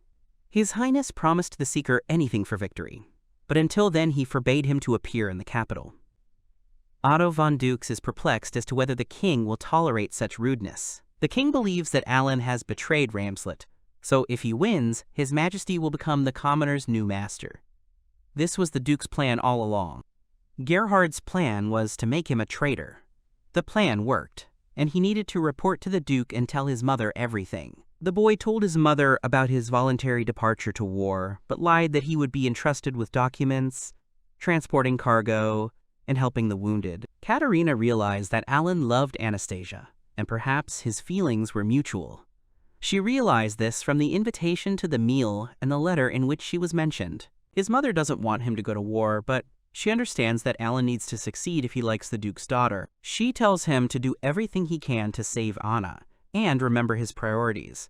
Alan sat on the bed, thinking about what was most important to him. Saving Anna. The guy got to the Valley of Dragons and told his friends about what happened. Melissa got angry. Wyvern decided to kill the heir, but Jerome told her that it was impossible and that they had to kill everyone. Alan did not support them, because for killing a person they would be hunted. He just wants to save Anna. The Wyverns promised to quickly find his beloved and ask Alan not to die. The adventurer heads straight to the front lines. Alan wants to save Mrs. Anastasia. The room is filled with steam, water is pouring out of the shower. Anna washes herself and talks about His Majesty's order not to the duchy but to her directly. The Crown Prince also handed the letter with the order to her personally. The Duchess must obey the king's order in any case. The girl is about to quickly pack her bag. Alan called her, and she asked him to wait because she was changing. The guy wants to take the Duchess to the royal palace, but the girl says that the carriage will not arrive soon, and the guy still has classes. A carriage drove up to Anya at the gate. His Highness stepped out of the carriage and demanded that her noble duties be fulfilled. Today, the royal decree was issued. Anastasia's decree ordered her to marry the commander of the Est Empire's mages. If she disobeyed, she and the Duke would be considered traitors to the kingdom. Karl Heinz told the Duchess to get into the carriage. Anastasia was surrounded by a crowd of men. Anna doubted the king's order, but it was definitely an official document. She thought that forging the royal seal was a serious crime even for a prince. The girl gets into the carriage, still obeying Haluful. She is going to speak to His Majesty at the palace and contact her father. Suddenly the girl had the idea that perhaps she would not be taken to the royal palace, but a cloth with a toxic substance had already been applied to her face. The spirit of light suddenly felt something. He was playing hide and seek with the youngest princess of the elves. At that moment, Anna's blessing was activated, but Lo did not know what exactly happened. The girl vaguely understood that she was somewhere near water. Several men were transporting her somewhere. The Duchess woke up, tied up in front of a nobleman from the faction opposed to the Duchy of Ramslet, a second in a duel in the past. He said he had used a rather strong sleeping potion. The aristocrat refrained from introductions. The Duchess was in the mountains, far from the capital, according to the kidnapper. Anna realized that she had been carried through a secret exit, which Est must not know about. Anna has realized that the royal family has betrayed her, but she still worries about the kingdom. She is told that the Duke will be executed for treason, and she will be given to the commander-in-chief of the Est Empire's mages. But Gunther will not take her as his wife, but will do with her whatever he wants, as long as she is physically unharmed. But even with her hands tied, the girl can use magic. But the magic did not obey Mrs. Anastasia, and she did not understand why. The kidnapper laughed. The rope that binds Anna is a magical object that blocks magic. Like the sleeping pill that put her to sleep, it was a gift from Mr. Gunther. The kidnappers were going to keep the girl company on the way to the Imperial capital. Anastasia didn't know how to get out. She asked not to touch her and cried. The men's hands were very close to the girl's body, but suddenly the main kidnapper flew to the side, not having time to touch Anna. The men realize they can't touch her, even though Anastasia can't use magic. At this rate, they won't get anywhere. The kidnappers are afraid to touch the Duchess again. Anna realizes that Lo's blessing saved her. The nobleman who was thrown back by the blessing was found dead. The girl was lost in memories of bringing sweets to teacher Loringus. The flatbreads with jam look delicious. Loringus understands that if he eats them, there will be nothing left for the girl. Anastasia wants to divide the flatbread in half. The teacher does it with magic. Wind magic. Little Lo senses the reactivation of the blessing. Something happened to the lady, but the spirit of light cannot fly far because of the contract with Millie. The Wyverns have almost found Anna. Her scent is getting stronger. Jerome asks Melissa if they should kill all the people there, but gets slapped. They are just going to find the girl and tell Alan where to look for her. Anna thinks that she can still hope to be saved. Because of her connection with Mr. Loringus, Law will protect her. The girl mentally calls the guy, and he feels it, standing next to the flying ship. A smoke screen appeared. People in the camp froze in amazement. Some were thrown back by the shockwave. The chief among them came out of the temporary shelter with the girl naked, asking what the sentries were doing since he didn't know about the attack. The man saw Alan's plane in the sky and did not understand what it was. After turning, the plane began to return. Everyone must return to their posts. The flying ship has landed at the walls of the kingdom. Alan reports that he found and destroyed an enemy camp with about 100 people. The village was captured by the Empire. The guy clarified whether there were any allies there. The chief asked him to fly from north to south over a specific area and report if he found enemy troops, but he objected that he would destroy them. They brought him water. The guy was asked why he needed water for transport.